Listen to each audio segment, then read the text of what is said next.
خصوصاً على افضلهم وخاتم النبیین محمد الامین وعلى آلہ وصحبہ اجمعین. اما بعد فقد قال اللہ تبارک وتعالی كما ورد في سورة التغابن. اعوذ باللہ من الشیطان الرجیم. بسم اللہ الرحمن الرحیم. ما صاب من مصیبت الا باذن اللہ ومن یؤمن باللہ یہد قلبہ واللہ بکل شیء علیم. وقال عز وجل كما ورد في سورة الحديد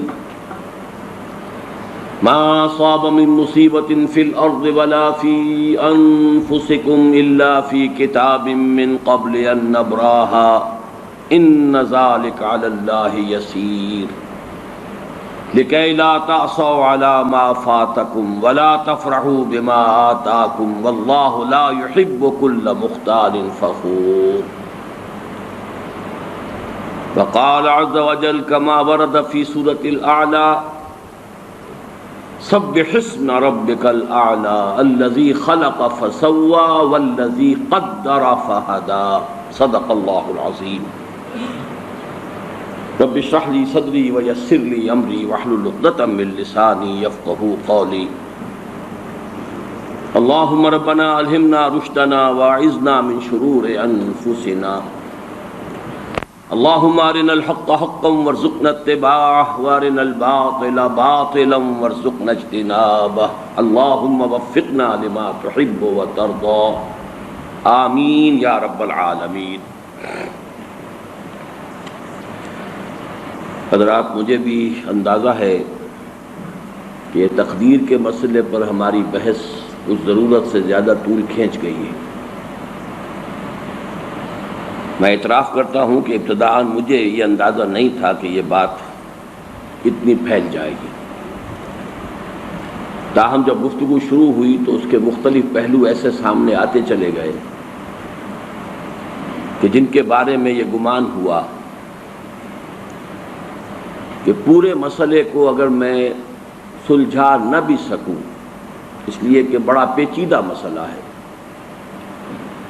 تب بھی جس حد تک انشراح اللہ تعالیٰ نے مجھے عطا فرمایا ہے، کم سے کم اس حد تک بات آپ کے سامنے بھی بیان کر دوں اور ریکارڈ بھی ہو جائے، تاکہ اس کے استفادے کا دائرہ، افادے کا دائرہ وسیع ہو سکے. ہمارے بعض احباب اور رفقا کی طرف سے بھی یہ بات آئی ہے کہ اس درس کو تو زیادہ ایکشن اورینٹڈ ہونا چاہیے، عمل پر آمادہ کرنا اور حرکت میں لانا.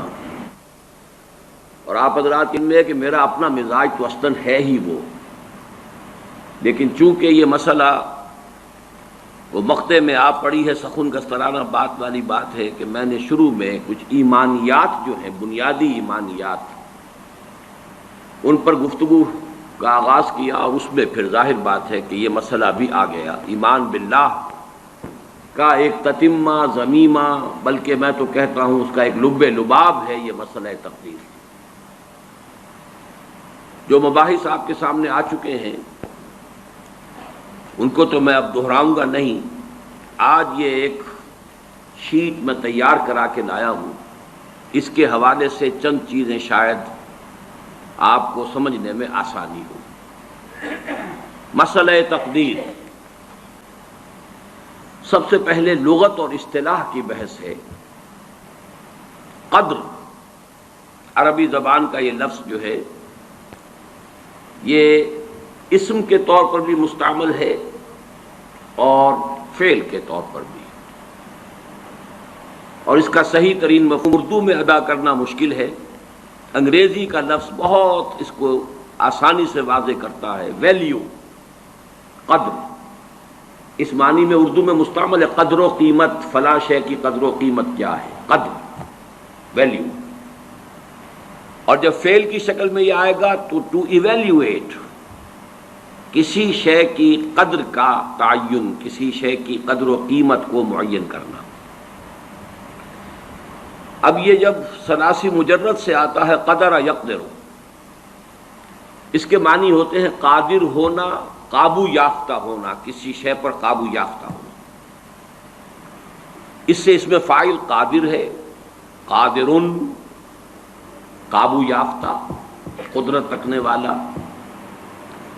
صفت مشبہ بنتی ہے قدیرن، اور اس میں فاعل اور صفت مشبہ میں فرق یہی ہے کہ جب وہ کیفیت فاعلی دائمی ہو جائے، مستقل ہو جائے، تو وہ صفت مشبہ کے درجے میں آ جاتی ہے۔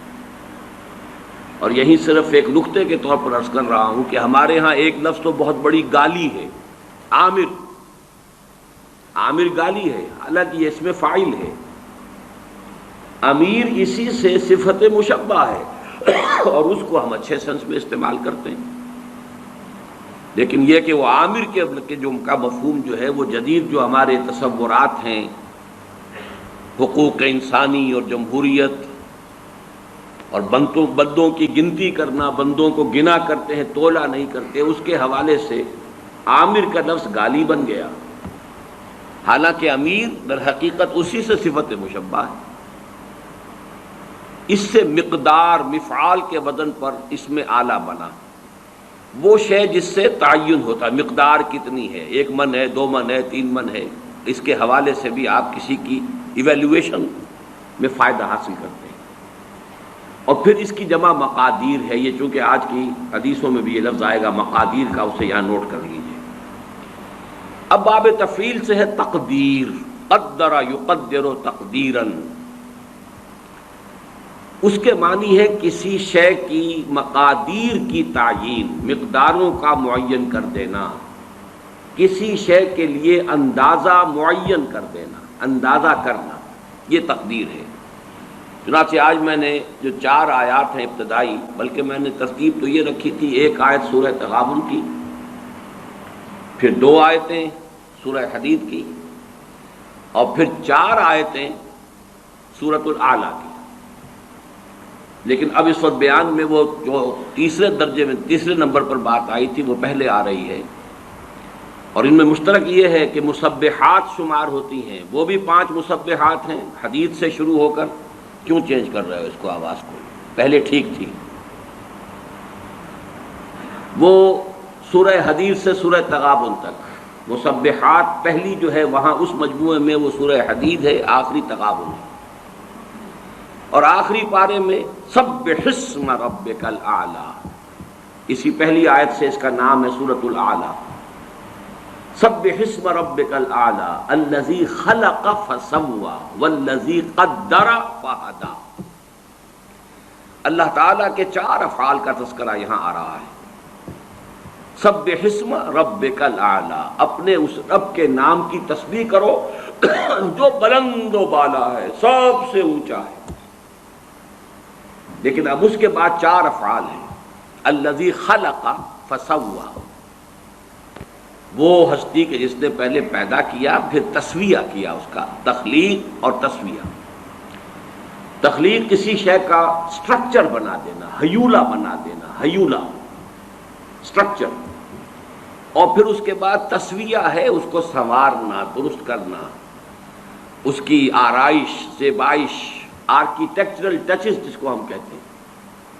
تو اللہ تعالیٰ کی تخلیق کے بھی یہ 2 مرحلے ہیں، الذی خلق فسوی والذی قدر، تیسرا مرحلہ ہے ہر شے کا ایک اندازہ معین کر دیا ہے۔ یہ اس کی تقدیر ہے۔ کس معنی میں؟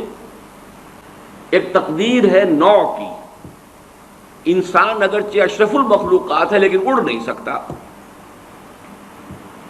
مچھر حقیر ترین مخلوقات میں سے ہے، مکھی اڑ رہی ہے، یہ اس کی تقدیر نوعی ہے۔ ہر سپیشیز کے لیے اللہ نے ایک اندازہ مقرر کر دیا ہے، اس سے وہ باہر نہیں جا سکتا۔ ہر چیز کے لیے لمٹس ہیں، ہر چیز کے اندازے ہیں۔ تو اس انداز میں نے ایک مثال دی، زیادہ کا وقت نہیں ہے اس وقت۔ تو پہلے ہے تخلیق، پھر ہے تسویہ، والذی قدر، پھر ہر شے کے اندازے معین کر دیے، والذی قدر فہدی، پھر راستہ کھول دیا، ہدایت دے دی، اب چلو۔ اب اس میں اپنی جولان گاہ ہے، اس میں اپنی نیکی یا جو بھی بدی تمہارے اندر ہے اس کو بروئے کار لاؤ۔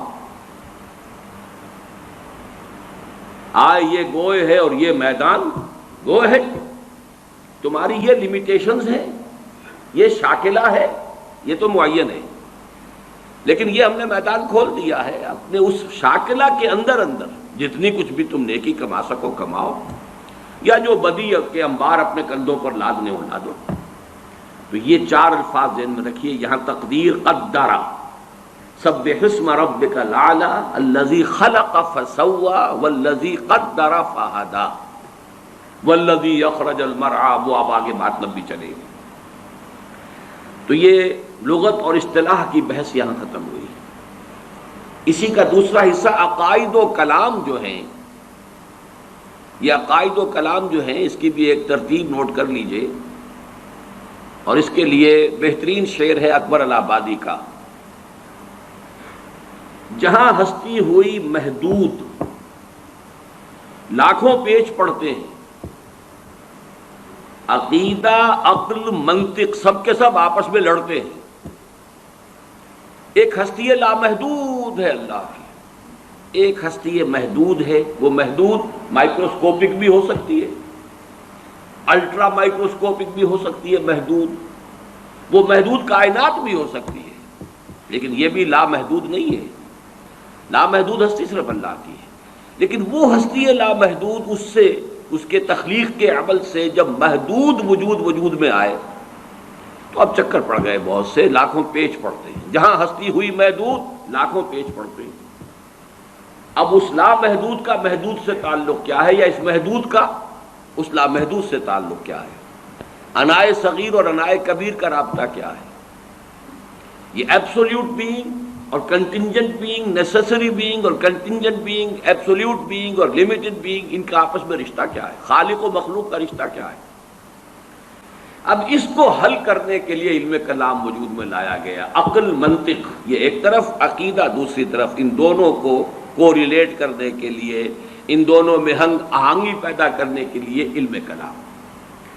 تو وہ عقائد و کلام کی بحث میں قدریہ ہمارے ہاں ایک طبقہ وجود میں آیا، وہ لوگ جو انسان کو کلیتاً خود مختار قرار دیتے ہیں۔ یہ آپ کو نظر آ رہا ہے یہاں پہ اس پر اسکرین پر،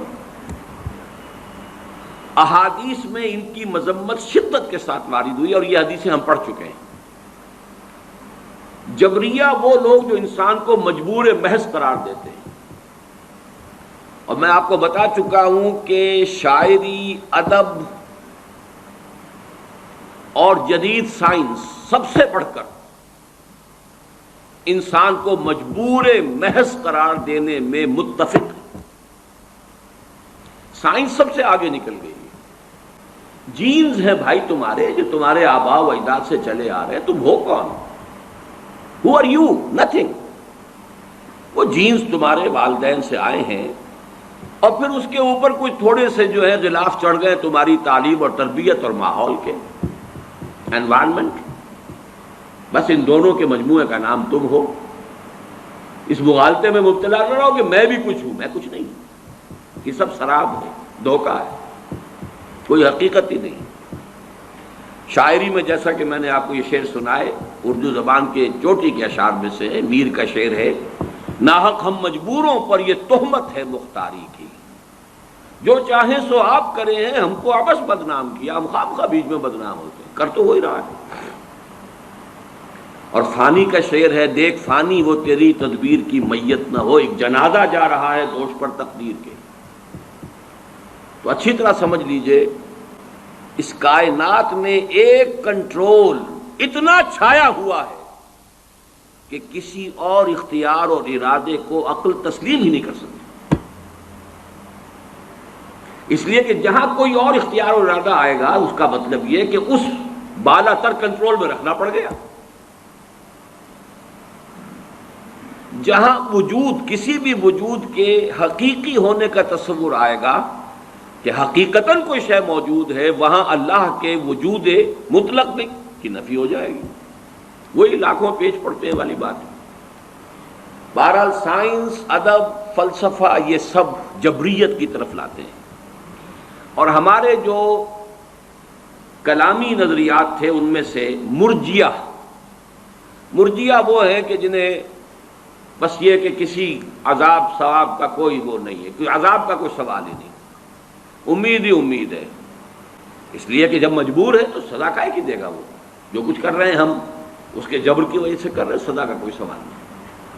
تو اگرچہ جبریہ کا لفظ جو ہے وہ نہیں آیا ہے جیسا کہ وہ احادیث ہم پڑھ چکے ہیں، لیکن مرجیہ کا لفظ آیا ہے، تو ان کی بھی مذمت، ان کی بھی نفی کی گئی ہے۔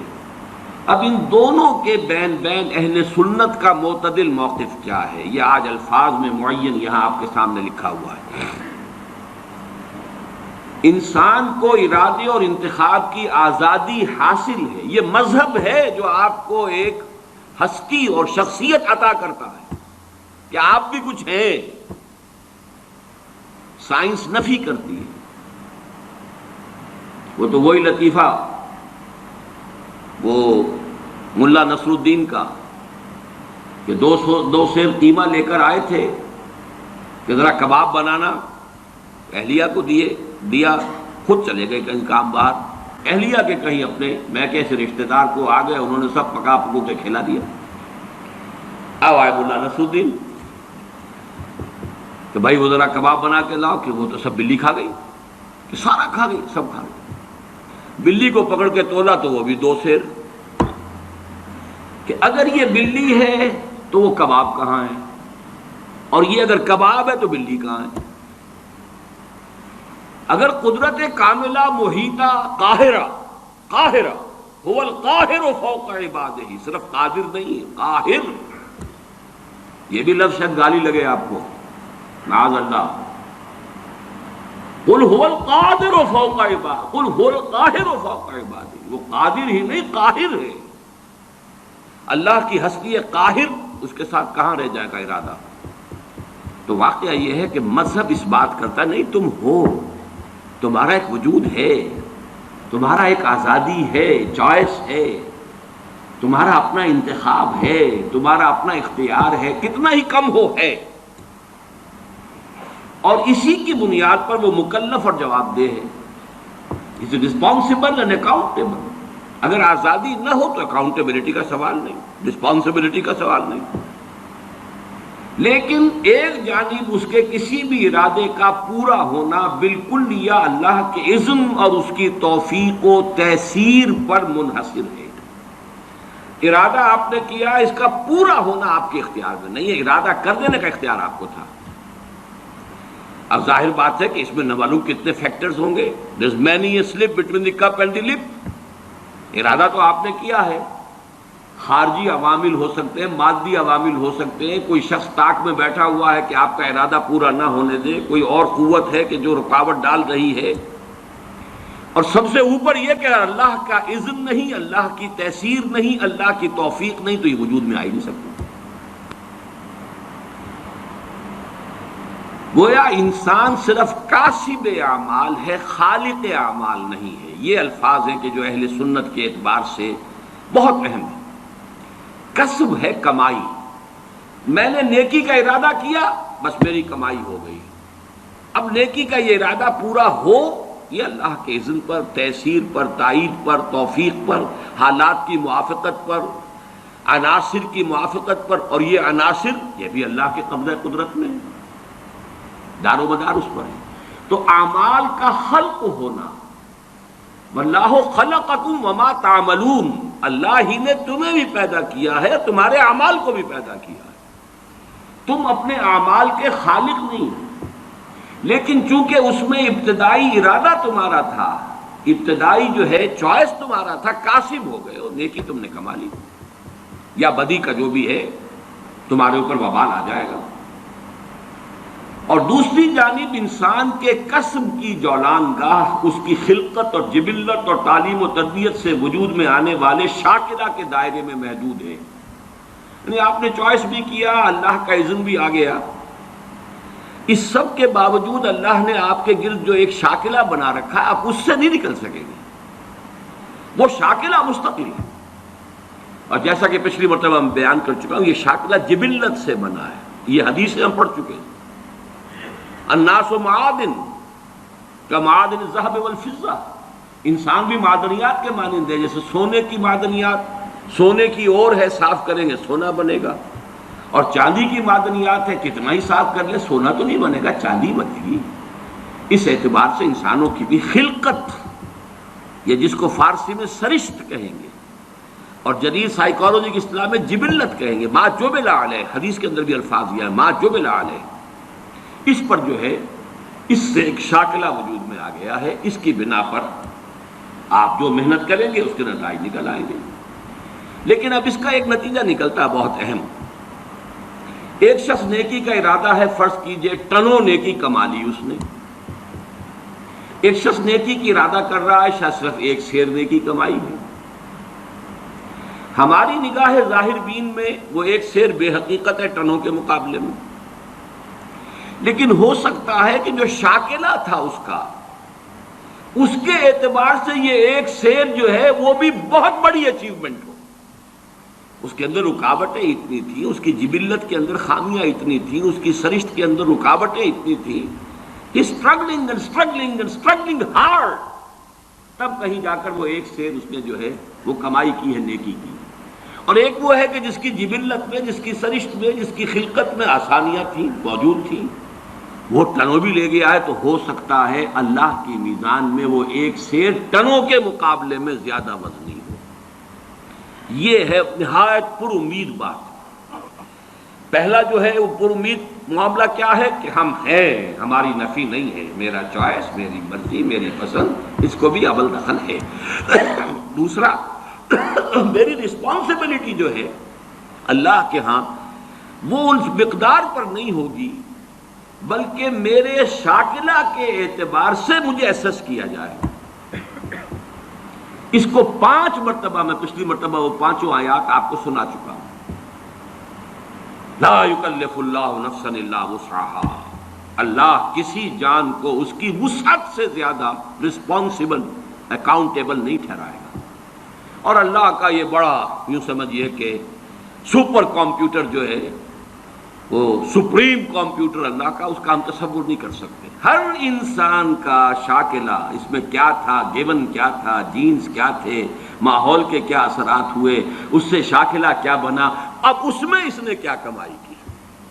جیسے غزوہ تبوک کا وہ واقعہ ہے کہ بیچارے ایک غریب مزدور انصاری صحابی نے وہ کچھ تھوڑی سی کھجوریں پیش کی لا کر چندے میں، ساری رات محنت کی کسی یہودی کے باغ میں، وہاں محنت کر کے آبیاری کی باغ کی، اور جو صبح کو کھجوریں ملی کچھ، اس میں سے آدھی گھر والوں کو دے دی، یہ دن بھر کا راشن ہے، آدھی لا کر حضور کی خدمت میں پیش کر دی۔ اب وہاں جو ایک بہت بڑا لگا ہوا تھا ایک انبار، ہر طرح کا ساز و سامان آ رہا ہے، حضور نے کہا، حالانکہ منافقین نے استہزاء کیا، جی ان کھجوروں کے بغیر تو یہ مہم سر ہو ہی نہیں سکتی تھی، کیا کہنے ان کا جو ہے وہ زہر خند جس کو ہم کہتے ہیں، اور ان کا استہزاء کا انداز تھا۔ لیکن حضور نے فرمایا ان کھجوروں کو اس پورے ڈھیر کے اوپر پھیلا دو، اللہ کی میزان میں یہ کھجوریں اس پورے ڈھیر پر بھاری ہیں۔ تو لا یکلف اللہ نفسا الا وسعها۔ آخری بات جو اس ایک شیٹ میں آئی ہے، ایمان بالقدر، جو ایمان کا جزو لازم ہے، یہ ہم پچھلی مرتبہ پڑھ چکے ہیں، آج میں صرف اس کا ٹائٹل آپ کو دکھا دوں گا۔ اللہ تعالیٰ کی 2 عظیم صفات، وہ عظیم صفات کیا ہیں کہ وہ علی کل شیء قدیر ہے، اور اس میں آج میں ایک اضافہ کر کے لایا ہوں، هو القاہر فوق عبادہ، وہ اپنے بندوں کے اوپر پوری طرح مسلط ہے۔ قاہر کا ترجمہ کیا کریں گے؟ قہر چھایا ہوا، یہ نہ سمجھو کہ بگٹڑ چھوڑ دیا ہے تمہیں، معاذ اللہ، آزادی ضرور دی ہے، لیکن you are within his control. اللہ تعالیٰ کی 2 عظیم صفات، علی کل شیء قدیر اور بکل شیء علیم، کے لوازم و متضمنات کی تصدیق و توثیق ہونے کے اعتبار سے ایمان باللہ کا لب لباب ہے۔ اب اس پر دوسری شیٹ لے آؤ بھائی، اس کا جو ٹائٹل ہے صرف دیکھ لیجئے، یہ جو ہم پڑھ چکے ہیں، حدیثیں جو اس میں ہیں یہ ہم پڑھ چکے ہیں۔ ایمان بالقدر، ایمان کا جزو لا ینفک، اور اس میں حدیث جبرائیل میں نے یہاں کوٹ کی ہوئی ہے جو ام السنہ ہے، وَأَن تُؤْمِنَ بِالْقَدْرِ خَيْرِهِ وَشَرِّهِ، اور یہاں نوٹ کیجئے، یہاں تومنا کا لفظ حدیث میں اس ڈیفینیشن میں دوسری مرتبہ اسی کے ساتھ آیا ہے، ان تؤمن باللہ و ملائکتہ و کتبہ و رسلہ و تؤمن بالقدر خیرہ و شرہ۔ تومنا کی تکرار اس کی اہمیت کو ظاہر کر رہا ہے، اس کے خیر پر بھی اس کے شر پر بھی۔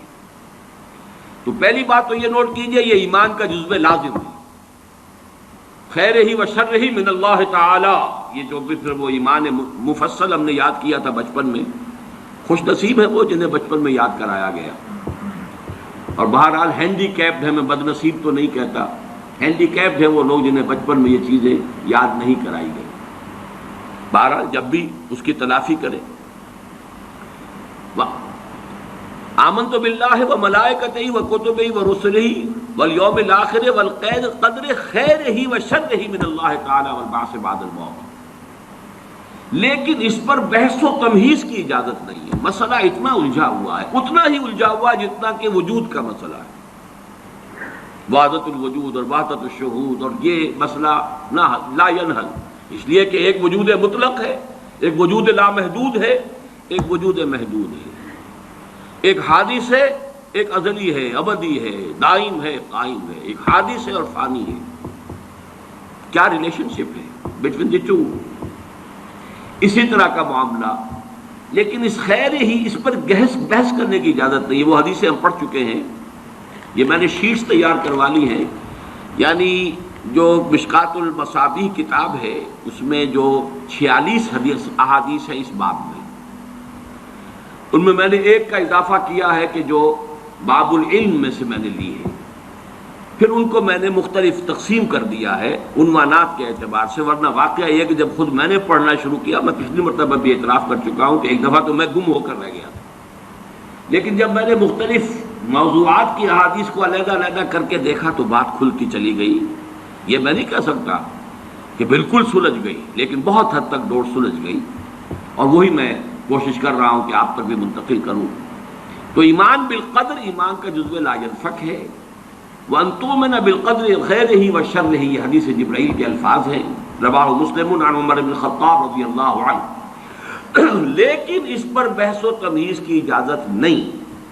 عزمت علیکم، عزمت علیکم، حضور نے 2 مرتبہ فرمایا، یہ حدیثیں ہم پڑھ چکے ہیں، میں تم پر لازم کرتا ہوں کہ اس معاملے کے اندر بحث و تمیز مت کرو۔ مانو، مراقبہ کرو گے تو سمجھ میں بھی آ جائے گی، ایک دوسرے سے سمجھنے کے لیے سوال کرو گے تب بھی مفید ہوگا، بحث و تمیز جن ہو اور رد و قدح کرو گے تو پھر یہ بات جو ہے تمہارے ہاتھ سے نکل جائے گی۔ اچھا، یہاں خیر ہی و شر ہی من اللہ تعالیٰ کا مطلب کیا ہے؟ یہ میں نے پہلے بیان کیا تھا کہ ہمارے سورہ تغابن اور سورہ حدید کے درس میں یہ بات بہت وضاحت سے آ چکی ہے۔ ایک یہ اس وقت ویژولائز کیجئے، بلکہ مجھے خیال ہوا میں اسی کے ساتھ وہ ایک ڈائیگرام بھی بنا کے لے آتا۔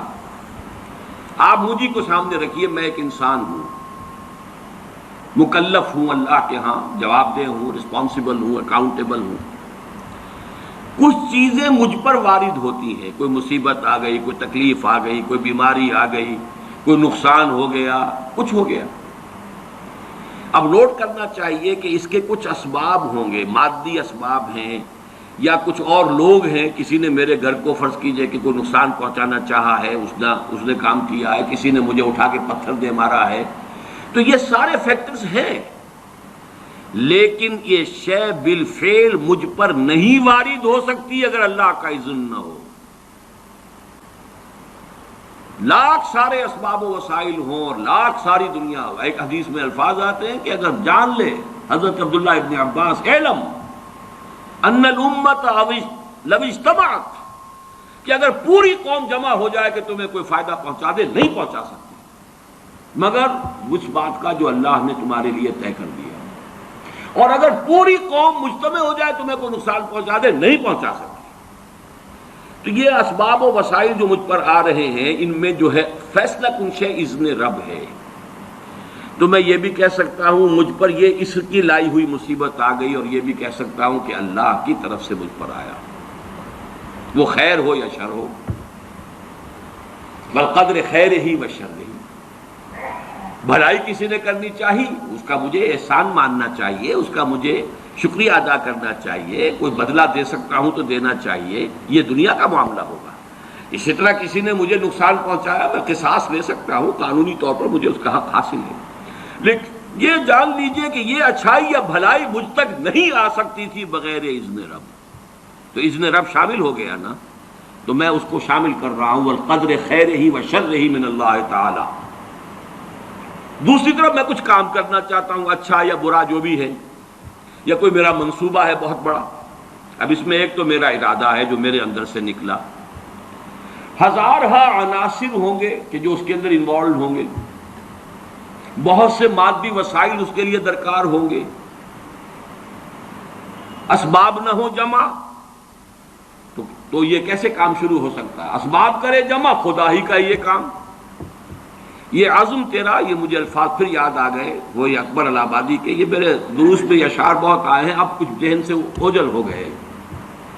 یہ عزم تیرا سعی سے دمساز ہو کیوں کر، عزم تو ہے، عمل کیسے ہو؟ اسباب نہ ہو جمع تو آغاز ہو کیوں کر، اسباب کرے جمع، خدا ہی کا ہے یہ کام، طالب ہو تو خدا سے، تو دعا ہی کا ہے یہ کام۔ یہاں پر بھی ایک فیکٹر ابھی اکبر الہ آبادی کی نگاہ سے بھی اوجھل ہے۔ دیکھیے میرا ایک عزم ہے، میرا ایک ارادہ ہے، اس کے لیے کوئی مادی وسائل، کچھ لوگوں کا تعاون درکار ہے، وہ بھی اللہ کے کنٹرول میں ہے، اللہ چاہے گا تو آئے گا۔ پھر بالآخر کسی شے کا پورا ہو جانا آخری درجے میں پھر اللہ کے اذن کا طالب ہے۔ یہاں تک کہ حضور نے فرمایا کہ جو لقمہ بھی ابن آدم کے حلق سے نیچے اترتا ہے، اب وہ سارا آپ نے اس کے لیے کمائی کی، محنت کی، وہ کھانا پک گیا، آپ کی اہلیہ نے پکا لیا گھر پہ، اب یہ لقمہ اتر رہا ہے، اس وقت بھی اللہ سے اذن چاہتا ہے کہ میں اس کے حق میں غذا کا کام دوں یا زہر بن کر لڑ جاؤں۔ لہذا میں یہ بھی کہہ سکتا ہوں کہ یہ کام اس طرح ہو گیا، میرے کرنے سے ہو گیا، ان اسباب سے ہو گیا، ان مددگاروں کی مدد سے ہو گیا، اور یہ بھی کہہ سکتا ہوں کہ یہ کام میں نے نہیں کیا، اللہ نے کیا۔ صرف جو ہمیں تلقین کی گئی ہے وہ یہ ہے، خیر وجود میں آ جائے تو اسے اللہ کی طرف منسوب کرو۔ الحمدللہ الذی ہدانا لہذا وما کنا لنہتدی لولا ان ہدانا اللہ۔ قل حمد، قل شکر، قل تعریف اس اللہ کی ہے جس نے ہمیں ہدایت عطا فرمائی، ہم ہرگز ہدایت نہ پا سکتے اگر اللہ ہمیں ہدایت نہ دیتا۔ غلطی ہو جائے تو اسے اپنی جانب منسوب کرو، ربنا ظلمنا انفسنا وان لم تغفر لنا وترحمنا لنکونن من الخاسرین۔ شیطنت اس کے برعکس ہے، خیر ہے تو میری، میں نے کی، اور شر ہے تو اللہ تو نے کروایا۔ فبما اغویتنی، اے اللہ تو نے جو مجھے اغوا کیا ہے، تو اب میں ثابت کر کے رہوں گا کہ یہ آدم اس اکرام و تکریم کا مستحق نہیں تھا جو تو نے اس کو عطا کر دی۔ یہ ہے شیطنت، شیطانیت، اور وہ ہے آدمیت۔ غلطی ہو، خرابی ہو، اپنی طرف منسوب کرو، اور اگر کوئی خیر ہے اللہ نے۔ اب آئیے اگلا لو بھائی، جو سیکشن ہے، شیٹ نہیں، اللہ ہر چیز پر قادر بھی ہے اور قاہر بھی۔ یہ میں نے الفاظ آپ سے کہا تھا کہ آج میں یہ ایڈ کر کے لایا ہوں تاکہ بات اب کھل جائے، آج کوئی پہلو جو ہے میرے امکانی حد تک اس میں جو ہے مشتبہ اور خفی نہ رہ جائے۔ ہوا علی کل شیء قدیر، یہ تو بے شمار آیات مرتبہ آیا ہے، وَهُوَ الْقَاهِرُ فَوْقَ عِبَادِهِ، یہ بھی 2 مرتبہ ہے۔ لہذا انسان کو جو قدرت بھی حاصل ہے وہ محدود بھی ہے اور مستعار بھی ہے، یہ دونوں الفاظ نوٹ کیجئے۔ اب یہ جو شرک کی بحث ہوتی ہے ہمارے ہاں اور اقسام و شرک، اللہ کا وجود ذاتی ہے، لامحدود ہے، قدیم ہے، ما سوا کا وجود عطائی ہے، اللہ نے عطا کیا ہے، حادث ہے، محدود ہے۔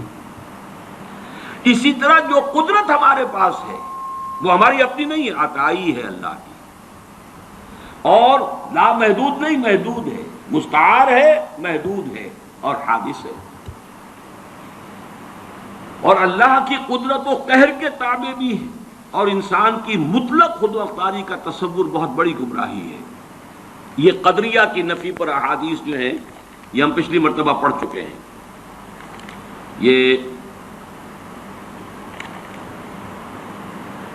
5 6 7 8 9 حدیثیں جو ہیں یہ میں نے ایک علیحدہ جمع کر دیا ہے تینوں فصلوں میں سے نکال کر، جو اس تصور کی نفی کرتے ہیں قدریہ، ہم قادر جو چاہیں کریں. جو اس مغالطے میں ہے وہ تو در حقیقت بہت ہی بڑے گمراہ اور بہت ہی بڑے ایک سراب کسی کیفیت جو ہے وہ اس کے اندر ہے. اب آئیے تیسری شے جو ہم پڑھ چکے ہیں، قل کل یعمل علی شاکلتہ. یہ آیت جو ہے سورہ بنی اسرائیل کی 84 آیت، اس کا پہلا ٹکڑا، یہ انتہائی اہم ہے. جو آج جس طرح نکھر کر آیا ہے اس سے پہلے یہ ہو ہی نہیں سکتا تھا. شاکلہ، پیٹرن. آپ نے کوئی چیز ڈھالنی ہے کسی فولاد کی، کسی اور چیز کی، تو اس کے لیے لکڑی کا پہلے، جسے ہمارے مستری لوگ پاٹن کہتے ہیں، پاٹن بنا لو پہلے، تو پیٹرن بنتا ہے. تاکہ آپ نے لوہے کو پگھلایا، تانبے کو پگھلا کے اس میں ڈالیں گے تو اسی کے مطابق اس کی شکل ہو جائے گی. شاکل، شکل دینے والا. تو اس کو جو فارم دینے والی شے ہے وہ اس کا فرما، جس کو ہم کہہ دیتے ہیں، وہ فارم ہے نا. فرما، یہ فرما ہے جو اس کو فارم عطا کرے گا. یا یہ کہ یہ پاٹن ہے، پیٹرن ہے، اس کے اندر ڈھلے گی جو شے اسی کے مطابق ہو جائے گی. وہ ہے شاکلہ. اور یہ شاکلہ جو ہے آج ہمیں معلوم ہے جینز کے حوالے سے. ابھی حال ہی میں چند ہی روز پہلے کلوننگ کے موضوع پر ایک مذاکرہ سا ہوا تھا پنجاب یونیورسٹی میں، اور میں اس میں سامع کی حیثیت سے گیا تھا، اور مجھے اس سے فائدہ بھی ہوا. اور احساس ہوا یہ کہ جو میں نے بارہا یہ بات کہی ہے کہ اللہ تعالیٰ نے جو، حالانکہ مجھے پریکٹس نہیں کرنی تھی اور میڈیکل پروفیشن کو اس طرح، اس کے علم میں تو تھا کہ مجھے پرسو کرنا ہی نہیں ہے، پھر بھی مجھے اس طرح سے کیوں گزارا. اگر میں اس میں سے نہ گزرا ہوتا تو یہ ساری بحثیں میرے سر کے اوپر سے گزر جاتی، میں ان کو بالکل سمجھ نہ سکتا. لیکن چونکہ وہ بایولوجی اور اناٹمی اور فزیولوجی اور ایمبریولوجی اور یہ چیزیں پڑھی ہیں، سیل سٹرکچر پڑھا تھا، تو وہ چیز سمجھ میں آتی. لیکن آج وہ بات شاکلہ، ہر شخص کا ایک شاکلہ ہے، انڈیویجول شاکلہ اس کا ہے. اور یہ شاکلہ بنیادی طور پر جبلت اور فطرت کے مجموعے کا نام ہے. ایک فطرت ہے، اور فطرت کا تعلق ہے انسان کے روحانی وجود سے. ایک جبلت ہے یا سرشت، فارسی کا لفظ ہے، جبلت عربی کا لفظ ہے، لیکن عربی میں اس سرشت کے لیے صحیح لفظ ہے خلقت. خلقت ایک ہماری خلقت ہے، ایک ہماری فطرت ہے. خلقت اس آب و گل کی دنیا سے ہے، پانی اور مٹی کی دنیا سے آئی ہے. خلقت یہ یہاں سے آئی ہے، فطرت وہاں سے آئی ہے. کل مولود یولد علی الفطرہ، یہ 3 حدیثیں ہیں اس میں کہ جو ہم پڑھ چکے ہیں. الناس معادن کمعادن الذهب والفضہ، وہ بھی ہم پڑھ چکے ہیں. کل مولود یولد علی الفطرہ، وہ بھی ہم پڑھ چکے ہیں. اور اہم ترین حدیث یہ ہے کہ فإنہ یسیر الی ما جبل علیہ. اگر تم سنو کہ کسی انسان کی، تو اگر تمہیں یہ کوئی سنائے آ کر کے کوہ احد اپنی جگہ سے ٹل گیا تو مان لینا کہ ہاں یہ ہو سکتا ہے، ممکن ہے. لیکن اگر یہ کہا جائے کہ کسی شخص کی سرشت بدل گئی ہے تو کبھی نہ ماننا. یہ شاکلہ، اس شاکلہ کے لیے یہ 3 حدیثیں. اب آج جو لینا ہے جتنا بھی ہمارے لیے وقت ممکن ہو، تو وہ ایک چوتھا اور آخری سیکشن ہے، اگرچہ اس کے 3 سب سیکشنز ہیں. اس کا ٹائٹل نوٹ کیجئے، اللہ کا علم کامل بھی ہے اور قدیم بھی. اور آنے واحد میں یہ الفاظ نوٹ کیجئے، کل کون و مکان اور ماضی، حال اور مستقبل سب کو محیط بھی. یہ بات اللہ کے علم کے بارے میں اچھی طرح جان لیجئے، کامل اور قدیم. اس کے ساتھ ہی کل کون و مکان کو محیط، یہ اس کا ایک ڈائمنشن ہے. لینتھ اینڈ بریڈتھ، وہ ڈائمنشن ہو گئی کون و مکان. اور مکان میں پھر 3 آتے ہیں، ماضی، حال اور مستقبل. ان سب کو محیط ہے آنے واحد میں. لفظ آنے واحد ہے یہاں اہم ترین. ہر لحظہ ہمیشہ سے اس کا علم کامل تھا، ہمیشہ سے اس کا علم کامل ہے. کہیں اس کی، اور اس کا علم جو ہے اسی کو قرآن اور حدیث میں الکتاب سے بھی تعبیر کیا گیا. ما اصاب من مصیبت فی الارض ولا فی انفسکم الا فی کتاب من قبل ان نبراها ان ذلک علی اللہ یسیر. نہیں پڑتی کوئی پڑھنے والی، نہ اس زمین میں نہ تمہاری جانوں میں، کوئی مصیبت، کوئی تکلیف دہ شے، کوئی ناخوشگوار شے، مگر وہ پہلے سے ایک کتاب میں موجود ہے، اس سے پہلے کہ ہم اسے ظاہر کریں۔ اللہ باری ہے، یہ 3 اسماء بھی آئے ہیں اللہ کے ساتھ ساتھ سورہ حشر کے آخر میں، الباری، الخالق، الباری، المصور، 3 الفاظ، باری، خالق، مصور۔ باری کسی شے کو ظاہر کرنا، اور اس میں فلسفہ یہ ہے، یہ پھر علم کلام کی بحثیں ہو جائیں گی، کہ دیکھیے کوئی شخص، کوئی آرکیٹیکٹ ہے، اس کے دماغ میں پہلے ہیولہ بلڈنگ کا بن جاتا ہے، تب وہ پینسل اٹھاتا ہے، اس کا سکیچ بناتا ہے۔ یہاں بن چکی ہے بلڈنگ، یہاں کانسیپٹ آ چکا ہے، دماغ میں ہے۔ اسی کو صور علمیہ کہتے ہیں اسلامی فلسفے میں، صور صورت کی جمع، علمی صورتیں جو اللہ کے علم کے اندر ہمیشہ سے تھیں، میں ہمیشہ سے تھا اللہ کے علم میں۔ کیا ممکن ہے کہ علم الہی پر کوئی لحظہ ایسا گزرا ہو کہ جس میں میں موجود نہ ہوں یا آپ موجود نہ ہو؟ ذرا کبھی اس کے تصور کریں گے، مراقبہ کریں گے تو بڑا یوفوریا ہو جائے گا ایک دم، پھر سبحانی ما اعظم شانی بھی آپ کی زبان سے نکل سکتا ہے۔ میں تو ہمیشہ سے اللہ کے علم میں ہوں، اس اعتبار سے میں خود بھی علمی اعتبار سے ہمیشہ سے موجود ہوں۔ ہاں، ایک وقت میں صرف اللہ کے علم میں تھا، اس کے بعد اللہ نے مجھے ظاہر کیا۔ هو اللہ الذی لا الہ الا هو الملک القدوس السلام المؤمن المہیمن العزیز الجبار المتکبر سبحان اللہ عما یشرکون هو اللہ الخالق البارئ المصور له الاسماء الحسنى۔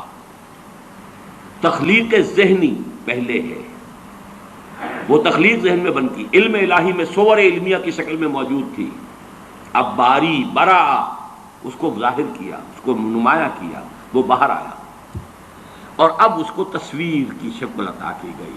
یہ تصویہ اور تصویر ایک ہی لفظ ہے، خلق فسوى والذی قدر فہدی۔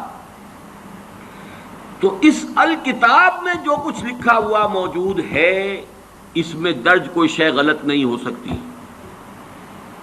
کیا اللہ کا علم کسی مرحلے پر جا کر غلط ثابت ہو سکتا؟ معاذ اللہ۔ اب ان 2 چیزوں کو ذہن میں رکھیے علم کے حوالے سے، اور تقدیر کا اصل مسئلہ جو ہے جو الجھتا ہے وہ اس مسئلے کو نہ سمجھنے کی وجہ سے۔ لیکن جو الفاظ لکھے ہیں آخری اس کو نوٹ کیجئے، البتہ اللہ کا یہ علم قدیم و قطعی، قدیم بھی ہے، قطعی ہے،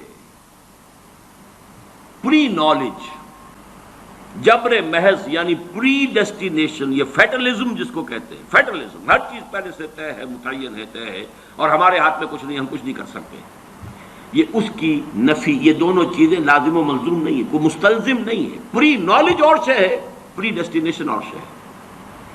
اس کے درمیان اگر آپ خط امتیاز کھینچ دیں گے تو کبھی کوئی تشویش نہیں ہوگی، چاہے بحث میں الجھ جائیں، اگر کوئی آپ کو الجھائے، اس کا تو نتیجہ یہ نکلتا ہے، تو اس کا تو یہ نتیجہ نکلتا ہے، تو اس سے یہ لازم آتا ہے، وہ پھر الجھ جائے گی لوگ، جس سے سختی سے روک دیا ہے، عذرت علیکم، عذرت علیکم،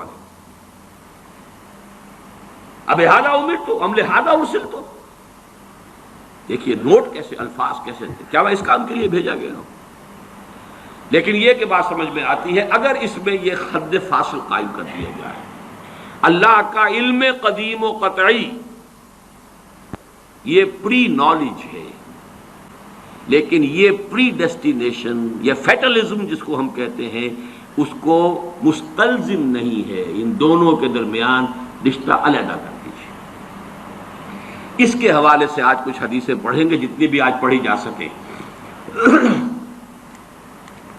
اس میں سے پہلی 10 حدیثیں تو ہیں کہ جو مشکات شریف میں جو باب ہے ایمان بالقدر، اس کی جو فصل اول ہے، یعنی حدیثیں یا وہ بخاری کی ہیں یا مسلم کی ہیں یا ان سب دونوں میں موجود ہیں تو متفق علیہ۔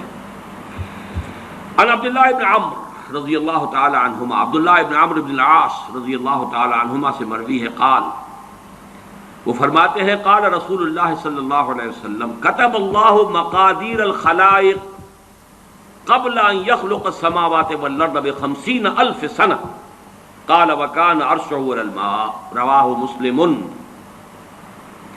یہ حدیث پھر بھی آئے گی بعد میں 16ویں نمبر پر اگر وہاں تک ہم پہنچ گئے تو، لیکن یہاں نوٹ کر لیں جو بھی نوٹ کر رہے ہوں کہ یہی مضمون اس میں بھی ہے.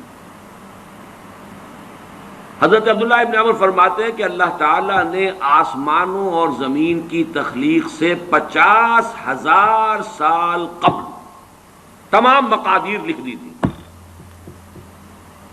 وَكَانَ عَرْشُهُ عَلَى الْمَاءِ، اس کو ابھی ہم بالکل نہیں سمجھ سکتے. یہ وہ ہے کہ جس کو ہم کہیں گے کہ یہ جس کو متشابہات میں سے شمار کیا جائے. لیکن دیکھیے یہاں جو بات سمجھنے کی ہے موجودہ سائنس کے اعتبار سے، سائنس جہاں تک ہمیں آج لے کر گئی ہے وہ بگ بینگ ہے. تو وہ سمجھتے ہیں بس that is the beginning of the creation. That is wrong. That is the beginning of the second phase of the creation. The material world started with the Big Bang.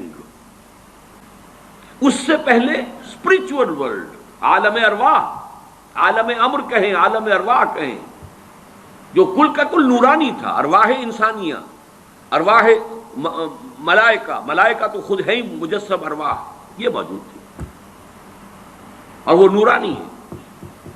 اس کے بعد big bang کا مرحلہ آیا. اس کے بعد material world, سماوات والارض جس کو قرآن کہتا ہے وہ ورلڈ آف میٹر ہے.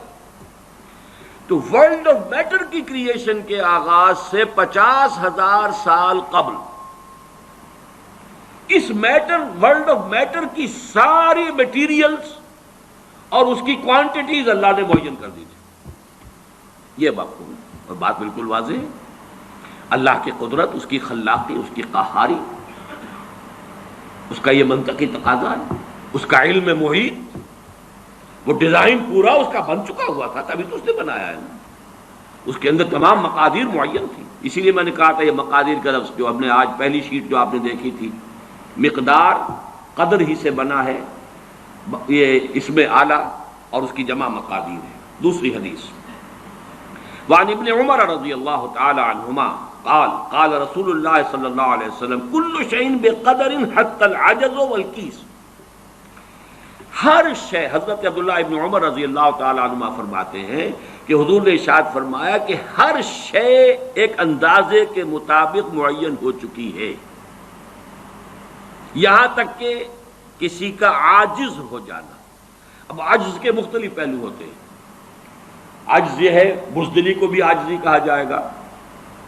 آدمی کسی کام کرنے سے کسی وجہ سے عاجز ہے، وہ بھی یہ شاکلہ کا حصہ ہے، یہ اس کے جینز ہے، اس کے اندر آیا یہ سب کچھ. کوئی بہادر ہے، کسی میں تحور زیادہ ہے، کسی میں احتیاط پسندی زیادہ ہے، مصلحت کوشی زیادہ ہے، کوئی حساب کتاب سے چلنے والا ہے، جو کوئی جو ہے بکٹر دوڑنے والا. یہ چیزیں حتی العجز والکیس، کیس کہتے ہیں ذہانت. الکیس من دان نفسہ وعمل لما بعد الموت. کیس یہ باب، یہ اصل میں صفت مشبہ بن گیا. کیسن فعیل کے وزن پر، کیسن جس میں ذہانت، فطانت بہت ہو. اب یہ ذہانت کسی کی کتنی ہے؟ ذہانت نہیں بڑھ سکتی، شارپ کی جا سکتی ہے. آپ چھری کو تیز کر لیجئے لیکن یہ کہ اس کا سائز تو وہی رہے گا، چھری تو وہی رہے گی. لیکن یہ کہ ذہانت کو آپ شارپن کر لیں یا ذہانت کو آپ بروئے کار لے آئیں، لیکن وہ جو بھی دی ہے اللہ نے وہ اتنی رہے گی، اس کے اندر اضافہ نہیں ہوتا. یہ ان بلٹ چیزیں ہیں، گیون چیزیں ہیں انسان کے لیے، یہ اس کے شاکلہ کا جز ہے. تیسری حدیث وعن ابی ہریرہ قال، اور یہ جو روایت تھی یہ بھی امام مسلم کی تھی اور تیسری بھی امام مسلم کی ہے. حضرت ابو ہریرہ فرماتے قال قال رسول اللہ صلی اللہ علیہ وسلم احتج آدم و موسیٰ عند ربہما. اللہ تعالیٰ کے ہاں آدم اور موسیٰ کے درمیان ایک محاجہ ہوا، بحث ہوئی. فحج آدم و موسیٰ، فحج، اور آدم جو ہے وہ موسیٰ پر غالب آ گئے. قال موسیٰ، حضرت موسیٰ نے یہ کہا انت آدم الذی خلق اللہ بیدہ، خلقک اللہ بیدہ، آپ ہیں نا وہ آدم جسے اللہ نے اپنے ہاتھ سے بنایا تھا. وَنَفَخَ فِيكَ مِن رُوحِهِ، اور پھر آپ نے اپنی روح میں سے پھونکا. واسجد لک ملائکتہ، اور سارے اپنے فرشتوں کو آپ کے سامنے سجدے میں ڈال دیا، واسکنک فی جنت ہی، اور پھر آپ کو اپنی جنت کے اندر اس نے مقام دیا اور وہاں ٹھہرایا، ثم اہبطت الناس بخطیئتک الی الارض، پھر یہ آپ نے اپنی خطا کی وجہ سے ہم انسانوں کو جو ہے زمین پہ اٹھا دے مارا، زمین پر اتروا دیا، گویا کہ الزام پروسیکیوشن کر رہے ہیں حضرت موسیٰ حضرت آدم کی، اللہ نے یہی احسانات آپ پر کیے اور آپ نے اپنی اس غلطی کی وجہ سے ہمارے ساتھ یہ معاملہ کرا دیا۔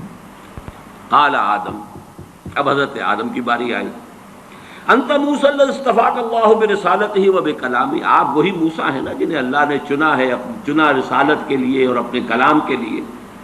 کلم اللہ موسیٰ تکلیما، یہ خاص ایک مقام تھا جو حضرت موسیٰ کو عطا ہوا ہے۔ وَأَعْطَاكَ الْأَلْوَاحَ فِيهَا تِبْيَانُ كُلِّ شَيْءٍ، اور پھر وہ آپ کو تختیاں دی تھیں جو سٹونی ٹیبلٹس، جس کے اندر ہر شے ہدایت کا پورا سامان موجود تھا۔ وَقَرَّبَكَ نَجِيًّا وَقَرَّبْنَاهُ نَجِيًّا، یہ قرآن مجید میں ہے، اور آپ کو قریب کیا تھا گفتگو کرنے کے لیے، کوہ طور پر بلایا، براہ راست مکالمہ کیا۔ فَبِكَمْ وَجَدتَّ اللَّهَ كَتَبَ التَّوْرَاةَ قَبْلَ أَنْ أُخْلَقَ، تو تم نے کیا دیکھا، تورات میں کیا پڑھا کہ کائنات کی تخلیق سے کتنا عرصے پہلے اللہ نے تورات لکھ دی تھی؟ قال موسیٰ 40 عاما، تورات میں ہوگا کہیں کہ تورات اللہ نے کائنات کی تخلیق سے 40 برس پہلے لکھ دی۔ قال آدم، پھر حضرت آدم نے فرمایا فَهَلْ وَجَدْتَ فِيهَا وَعَصَىٰ آدَمُ رَبَّهُ فَغَوَىٰ، اس میں آپ نے یہ آیت بھی پڑھی کہ نہیں پڑھی کہ آدم نے اپنے رب کی نافرمانی کی اور وہ راہ ہدایت سے عارضی طور پر وہ گویا کہ منحرف ہو گئے؟ قال نعم، موسیٰ نے کہا ہاں یہ تو میں نے پڑھی۔ قال فتلومنی علی ما عملت عملا كتبه الله على ان اعمله قبل ان يخلقني ب40 سنة، تو اب کیا آپ مجھ پر الزام لگا رہے ہیں اس چیز کے لیے کہ جو اللہ نے لکھ دی تھی میری تخلیق سے بھی 40 برس قبل؟ اخلقہ ہے یہاں پر، اخلقہ، جبکہ میں پیدا کیا جاؤں۔ قال رسول اللہ صلی اللہ علیہ وسلم حج آدم موسیٰ، تو حضرت حضور نے فرمایا کہ حضرت آدم جو ہے وہ بازی لے گئے حضرت موسیٰ پر۔ اب یہاں پہ جو لفظ میں چاہتا ہوں خاص طور پر نوٹ کر لیں، اس حدیث میں کئی سوالات اٹھ کھڑے ہوتے ہیں ذہنوں میں، وہ لفظ کتاب ہے، کتب، یہ کتاب ہے اللہ کا وہ علم قدیم، اس کو اسی کے حوالے سے اسی دروازے سے اس حدیث میں داخل ہوں گے تو کوئی اشکال نہیں، اور اگر ادھر ادھر کہیں بھٹک جائیں گے تو پھر یہ کہ اس سے نکلنا نصیب نہیں ہوگا، لیکن یہ اللہ کا وہ علم قدیم ہے جو غلط نہیں ہو سکتا۔ چوتھی حدیث، اچھا یہ بڑی اہم ہے اور یہ 40 نووی میں بھی ہے، اور اس میں وہ بات واضح ہو جائے گی کہ فطرت کی جڑ کیا ہے اور خلقت کی جڑ کیا ہے۔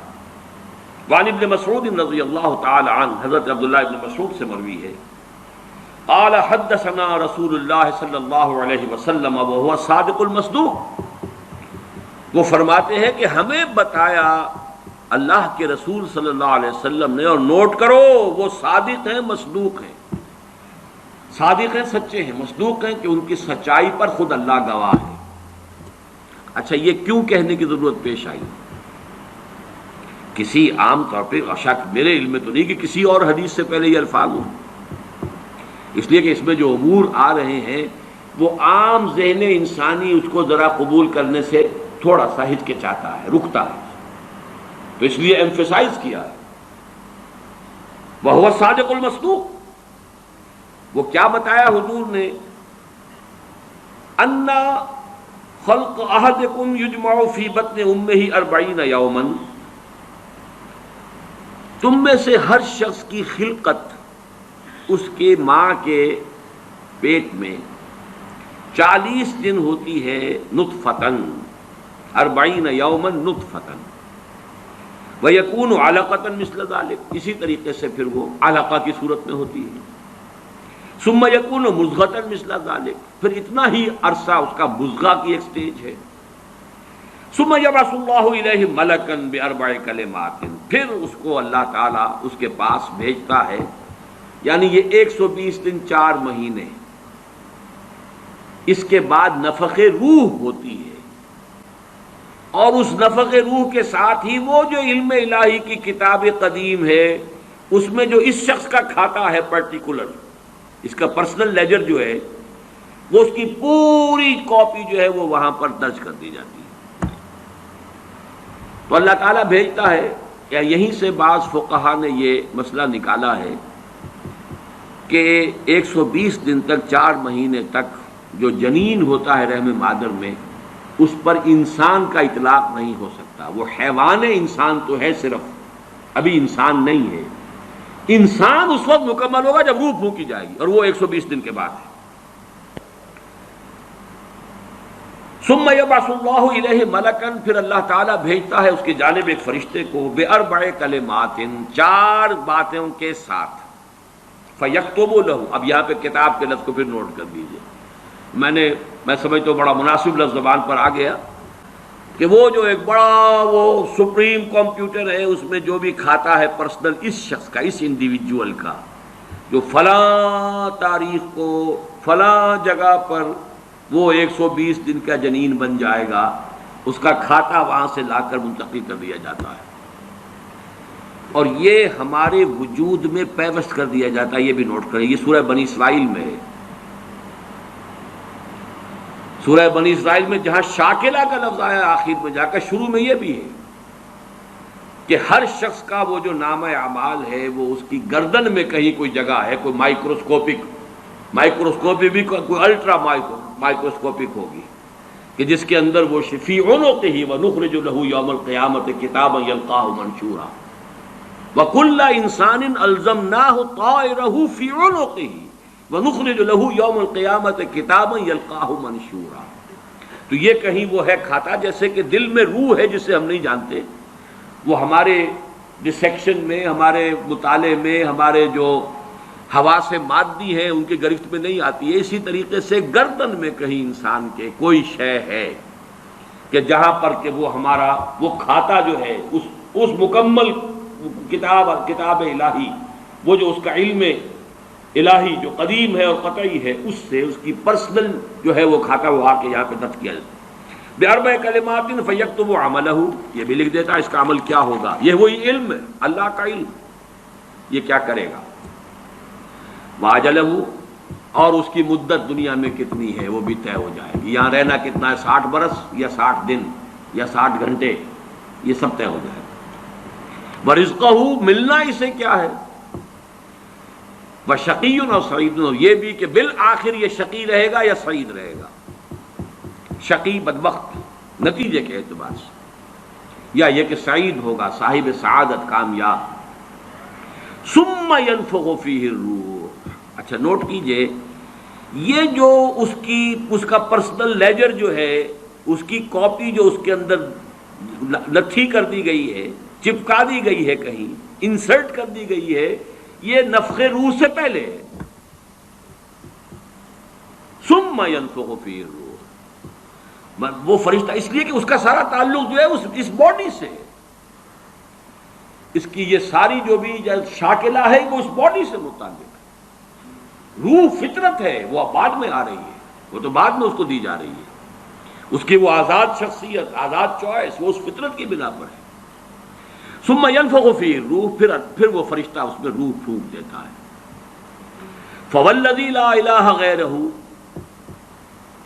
تو اس اللہ کی قسم، اس ہستی کی قسم جس کے سوا کوئی الہ نہیں، ان احدکم لیعمل بعمل اہل الجنۃ حتی ما یکون بینہ وبینہا الا ذراع، تم میں سے کوئی شخص اہل جنت کے سے عمل کرتا رہتا ہے یہاں تک کہ، اب یہاں میں ایک الفاظ کا اضافہ کر رہا ہوں بات کی وضاحت کے لیے، اس کو بریکٹ میں سمجھیے، بظاہر دیکھنے والوں کے نزدیک اس کے اور جنت کے درمیان بس ایک ہاتھ کا فاصلہ رہ جاتا ہے۔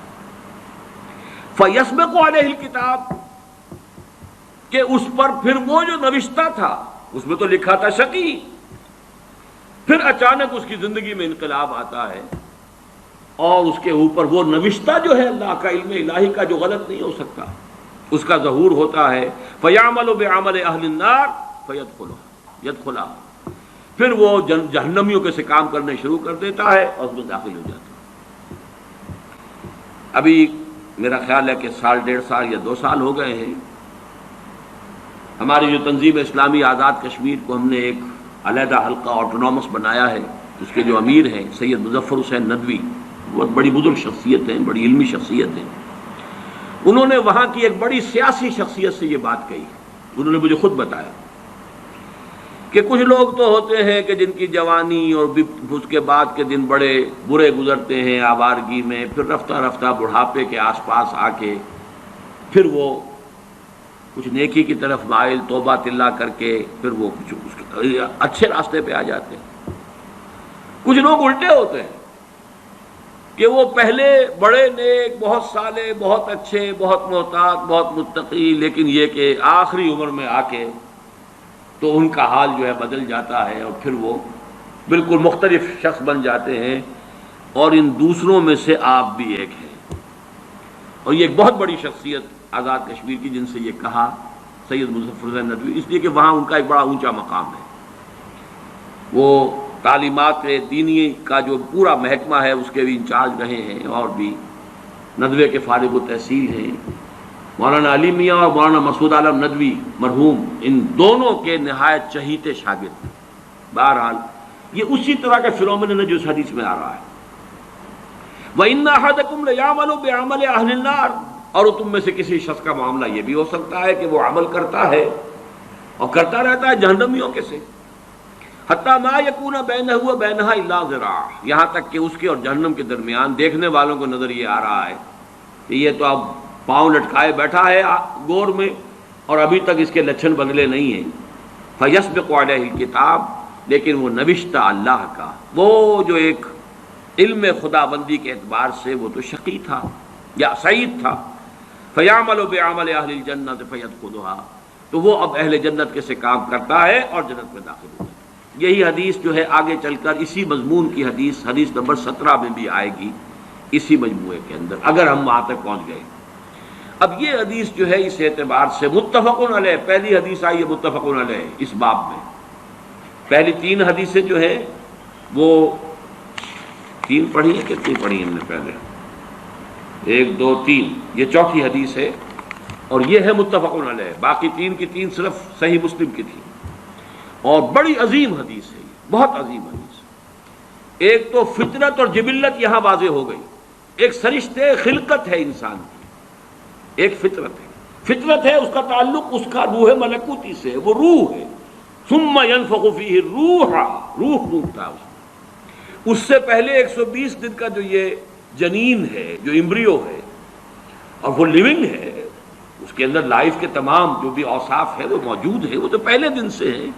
سپرمیٹوزوون بھی اگر تھا تو وہ بھی زندہ تھا، متحرک تھا، فعال تھا، اور اگر اوم تھا ماں کی طرف سے تو وہ بھی زندہ شے تھی، لیونگ ایک آرگنزم ہے، لہذا کوئی وقت بھی اس کے اوپر ایسا تو نہیں آیا، وہ تو حیات سے حیات چلی آ رہی ہے، وہ ماں کی حیات اور باپ کی حیات، ان دونوں سے مل کر حیات کا ایک سلسلہ جو ہے وہ شروع ہو گیا ہے۔ لیکن 120 دن کے بعد وہ مرحلہ آتا، اس سے پہلے خلقت ہے صرف، اور اس خلقت سے تعلق ہے ان 4 چیزوں کا جس کا تعلق کتاب سے، یہ ہے گیون چیزیں اس کے لیے۔ البتہ یہ کہ اس کے بعد جب روح پھونکی گئی، یہ روح وہ ہے کہ جو اس کا اپنا چوائس ہے۔ اب دیکھیے، اگر کسی کی خلقت کے اندر بدی کے رجحانات بہت تھے، اس کی روح سٹرگل کر رہی ہے شاکلہ کے اندر، شاکلہ سے باہر نکل نہیں سکتی، great resistance it has to overcome, کرتے یوں سمجھیے کہ جیسے دیمک جو ہے کسی چوکھٹ کو اندر سے کھا رہی ہے، ایک وقت آتا ہے کہ وہ اوپر ظاہر ہو جاتی ہے۔ تو اس کے اندر جو ہے خلقت میں اگر نیکی کا رجحان زیادہ تھا، لیکن اس کی اپنی چوائس بدی کی ہے، تو اسے سٹرگل کرنی پڑی ہے اپنی نیکی کو دبانے میں، اس وقت تک نیکی ظاہر ہو رہی ہے، لیکن بالآخر وہ کامیاب ہو جاتا ہے، اس لیے کہ وہ شقی تھا، اور آخر میں وہ دیمک جو ہے شقاوت کی وہ ظاہر ہو جاتی ہے۔ اگر بدی کے رجحانات اس کی خلقت میں زیادہ تھے، گیون شاکلہ جو ہے وہ نیگیٹو زیادہ تھا، وہ کوشش کر رہا ہے. اب یہ سٹرگل جو ہے انسان کی شخصیت کے اندر ہو رہی ہے، اللہ جانتا ہے اس کو. دیکھنے والوں کو تو یہ نظر آئے گا وہی کام کر رہا ہے، یہ جو پہلے 10 سال پہلے کر رہا تھا آج بھی وہی کر رہا ہے. انہیں نظر نہیں آئے گا کہ اس نے کتنی محنت کی ہے، کتنی بار گرا ہے پھر اٹھا ہے، پھر گرا ہے پھر اٹھا ہے، کتنی مرتبہ جو ہے اوور پاور کیا ہے اسے اس کی اس خلقت نے اور شیطانی وساوس نے جو اس کو اور سپورٹ کر رہے ہیں. لیکن اس نے اپنی he has not given up his struggle، اس کے اندر لگا رہا ہے یہاں تک کہ بالآخر کامیاب ہو گئے. لیکن دیکھنے والوں کو جو نظر آئے گا اس کے اعتبار سے حدیث نے بات کو واضح کر دیا. کوئی اشکال نہیں، الحمدللہ میرے ذہن میں کوئی اشکال اس حدیث کے درجے میں باقی نہیں رہا. اب آگے چلیے 5ویں حدیث ہے. وعن سهل بن سعد رضی اللہ عنہ قال قال رسول اللہ صلی اللہ علیہ وسلم ان العبد لیعمل عمل اہل النار وانه من اہل الجنہ ویعمل عمل اہل الجنہ وانه من اہل النار وانما الاعمال بالخواتیم. آخری فیصلہ ہوگا اس کے اس آخری وقت کا جو معاملہ ہے اس کے اعتبار سے. اب جو اس کی وضاحت کی ضرورت نہیں، یہ بھی متفق علیہ ہے. 6 حدیث. وعن عائشہ رضی اللہ عنہا قالت دعی رسول اللہ صلی اللہ علیہ وسلم الى جنازۃ صبی من الانصار. حضرت ام المومنین حضرت عائشہ صدیقہ رضی اللہ تعالی عنہ فرماتی ہیں کہ حضور کو دعوت دی گئی، آپ سے درخواست کی گئی، انصار میں کسی بچے کا انتقال ہو گیا کہ آپ اس کی نماز جنازہ میں شرکت فرمائیں پڑھائیں. فقلت یا رسول اللہ، میں نے عرض کیا اللہ کے رسول، یعنی اب اس میں یوں سمجھیے کہ جو چیز امپلائڈ ہے آپ خامخواہ یہ وقت لگائیں گے، جائیں گے، دعا کریں گے، آمد و رفت کی آپ کو مشقت جھیلنی پڑے گی. تو بالہذا یہ تو ایک بالکل ہی پاک وجود، کوئی اس نے برائی کمائی ہی نہیں، انفینسی میں یا چائلڈ ہوڈ میں اس کا انتقال ہو رہا ہے. تو بالہذا عصفور من عصافر الجنہ لم یعمل السوء. وہ تو جنت کی چڑیوں میں سے ایک چڑیا تھی، چلی گئی، اس نے کوئی کام کیا ہی نہیں. ولم یدرک ہو، نہ اس نے کوئی برا عمل کیا، نہ برے عمل کے قریب پھٹکا، اس کا ادراک بھی نہیں، اسے ابھی بدی کا کوئی شعور ہی نہیں تھا. فقال، اب حضور نے فرمایا او غیر ذالک یا عائشہ، ہے عائشہ کہیں ایسا تو نہیں کہ بات اس کے برعکس ہو. ان اللہ خلق للجنت اہلا، دیکھو اللہ تعالی نے جو مخلوق پیدا کی ہے اپنے انجام کے اعتبار سے ان میں سے کچھ جو ہے وہ جنت کے لیے. خلقہم لہا وہم فی اصلاب آبائہم، اگرچہ وہ ابھی اپنے باپوں کی پیٹھوں میں صلب میں ہوتے ہیں تب بھی ان کے بارے میں علم خداوندی میں کچھ طے ہے. وَخَلَقَ لِلنَّارِ أَهْلًا خَلَقَهُمْ لَهَا وَهُمْ فِي أَصْلَابِ آبَائِهِمْ. اسی طریقے سے چاہے ابھی کچھ لوگ اپنے والدین، اپنے آبا دادا کی ابھی پشت کے اندر ہی ہے، ابھی وہ باپ تک بھی منتقل نہیں ہوا ہے، لیکن یہ کہ اللہ کے علم میں ہے. ہم نہیں کہہ سکتے کہ کس کا کیا انجام ہونا ہے، یہ ہمارے علم کی بات نہیں ہے، یہ اللہ تعالیٰ کے حوالے علم خداوندی میں. ہمارا کام شریعت کا کیا ہے؟ مسلمان کا جنازہ ہے، جاؤ پڑھو، چاہے بچہ ہو. مشرک کا بچہ ہے، اس کا آپ جنازہ نہیں پڑھ سکتے، بس بات ختم ہو گئی. ہمارے لیے شریعت ہے اور وہ ہے اس ظاہر کے اعتبار سے. حقیقت میں کس کا کیا انجام ہونے والا ہے وہ اللہ بہتر جانتا ہے. 7ویں حدیث. وعن علی رضی اللہ عنہ قال قال رسول اللہ صلی اللہ علیہ وسلم ما منکم من احد الا وقد کتب مقعده من النار ومقعده من الجنہ. قالوا یا رسول اللہ افلا نتکل علی کتابنا وندع العمل. حضرت علی سے اب یہ بڑی حکیمانہ یعنی حدیث ہے. حضرت علی سے مروی ہے رضی اللہ تعالی عنہ کہ حضور نے ارشاد فرمایا ما منکم من احد، تم میں سے کوئی شخص ایسا نہیں ہے، کوئی شخص نہیں ہے مگر یہ کہ لکھا جا چکا ہے اس کا ٹھکانہ یا جنت میں یا دوزخ میں.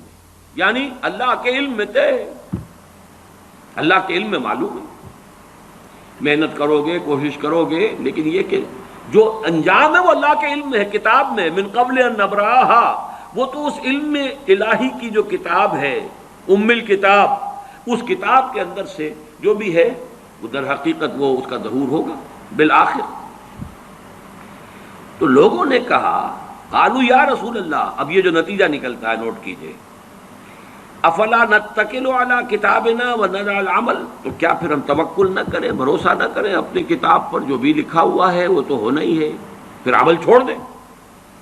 یہ مشقت بھاگ دوڑ یہ وہ اس کے لیے کائے کے لیے؟ قال اعملوا، نہیں، عمل کرو، محنت کرو، جدوجہد کرو، امکانی حد تک کرو. فکل میسر لما خلق له، ہر شخص تدریجاً اس کی تیسیر ہوتی چلی جائے گی. میسر، اس کو ذرا لفظ کو نوٹ کر لیجئے، اس لیے کہ اس حدیث میں یہ ذرا ثقیل شکل میں بھی آگے آ رہا ہے 2 مرتبہ.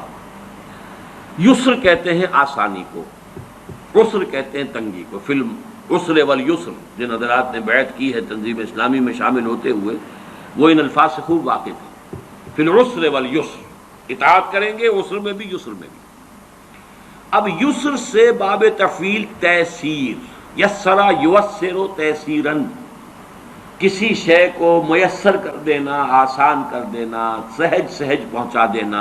جیسے کہ جو سورۃ اللیل ہے آخری پارے میں، فَسَنُيَسِّرُهُ لِلْيُسْرَى فَسَنُيَسِّرُهُ لِلْعُسْرَى، آہستہ آہستہ ہم اسے الیسرا میں پہنچا دیں گے، یا آہستہ آہستہ وہ العسرا میں پہنچ جائے گا.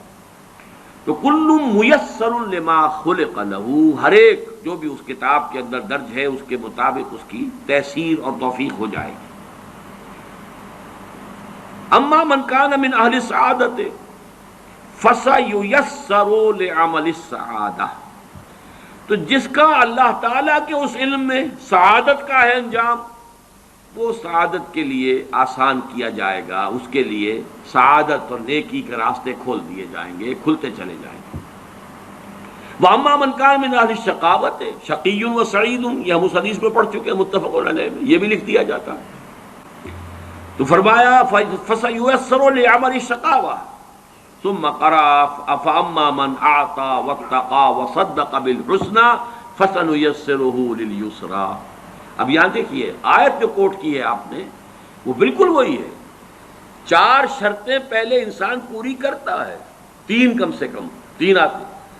فَأَمَّا مَنْ أَعْطَى وَاتَّقَى وَصَدَّقَ بِالْحُسْنَى فَسَنُيَسِّرُهُ لِلْيُسْرَى. جو شخص اعطا، جود، سخاوت، لوگوں کی تکلیفوں کو رفع کرنے کے لیے اپنا مال خرچ کرنا، اس کے لیے کوشاں رہتا ہے، پھر بچتا ہے، لوگوں کی دل شکنی سے بھی بچتا ہے، لوگوں کو نقصان پہنچانے سے بچتا ہے، اللہ کے احکام کو توڑنے سے بچتا ہے، اور صدق بالحسنى، اور جو بھی سچی اور اچھی بات سامنے آئے اس کی تصدیق کرتا ہے. یہ 3 شرطیں پوری کرو گے فَسَنُيَسِّرُهُ لِلْيُسْرَى، تو ہم اس کو سہج سہج مشکلات جو ہیں اس راستے کی آسان سے آسان کر دیں گے، دروازے کھولتے چلے جائیں گے. جیسے کہ فرمایا وَالَّذِينَ جَاهَدُوا فِينَا لَنَهْدِيَنَّهُمْ سُبُلَنَا، اپنے راستے ان کے لیے کھولتے چلے جائیں گے. اور اس کے برعکس وَأَمَّا مَنْ بَخِلَ وَاسْتَغْنَى وَكَذَّبَ بِالْحُسْنَى فَسَنُيَسِّرُهُ لِلْعُسْرَى. تو آیات کا حوالہ دیا حضور نے اس حدیث کے اندر. 2 حدیثیں اس میں جو کہ ایمان بالقدر سے بظاہر متعلق نہیں ہے، لیکن بہرحال صاحب مشکات نے جمع کی ہیں، اس میں درج کی ہے، اس میں بھی لفظ کتاب ہے جو نوٹ کرنے کا ہے. وعن ابی ہریرہ رضی اللہ عنہ قال قال رسول اللہ صلی اللہ علیہ وسلم ان اللہ كتب علی ابن آدم حظه من الزنا ادرک ذلک لا محالہ. حضور نے فرمایا کہ ہر ابن آدم پر اللہ تعالیٰ نے زنا کا کچھ نہ کچھ حصہ لکھ دیا ہے. لکھ دیا کہ یہ حصہ اس میں آئے گا، اس کے حصے میں پڑے گا، یہ علم خداوند ہے. تو وہ کیا ہے؟ وہ لا محالہ اس کا وہ حصہ اسے پہنچے گا. فزنا العین النظر، زنا جس کو ہم معروف معنی میں زنا کہتے ہیں وہ نہ بھی ہو تو آنکھ کا بھی زنا ہے، نامحرم کو دیکھنا. ایک مرتبہ کی نگاہ جو ہے وہ معاف ہے، دوسری مرتبہ کا دیکھنا وہ آنکھ کے زنا کے حکم میں ہے. وزن اللسان النطق، نامحرم سے گفتگو کرنا اور خامخواہ گفتگو کو طول دینا اس میں لذت لینا، ضرورت کے ساتھ کوئی گفتگو کرنی پڑ رہی ہے، کراہت کے ساتھ کرنی پڑ رہی ہے، بس جتنی بات ضروری ہے اتنی ہی کی ہے، وہ بات اور ہے. لیکن یہ کہ اس سے آگے معاملات مختلف اعتبار، وہ بھی زبان کا نطق کا زنا ہے. والنفس یتمنی وتشتہی، اور نفس کا معاملہ یہ ہے کہ پھر وہ تمنا اس میں ابھرتی ہے کہ تکمیل ہو جائے اس عمل زنا کی، اور اس میں اشتہا ہوتا ہے، شہوت ہوتی ہے. والفرج یصدق ذلک ویکذبہ، اس کے بعد تو عمل جو ہے وہ یا اس کی توثیق اور تصدیق کر دیتا ہے یا اس کی تکذیب کر دیتا ہے. متفق علیہ روایت ہے. وفی روایت لمسلم، اور جو امام مسلم منفرد طور پر جو لائے ہیں روایت، وہ یہ بھی ہے کہ قال كتب على ابن آدم نصیبہ من الزنا مدرک ذلك لا محالہ، العینان زناہما النظر، والاذنان زناہما الاستماع، واللسان زناہ الکلام، والید زناہ البطش، والرجل زناہ القطع، والقلب یہوی ویتمنا ویصدق ذلك الفرج ویکذبہ. بہرحال اس کی بھی مزید ترجمے کی ضرورت نہیں ہے، بات مضمون وہی ہے. اب آئیے نویں حدیث.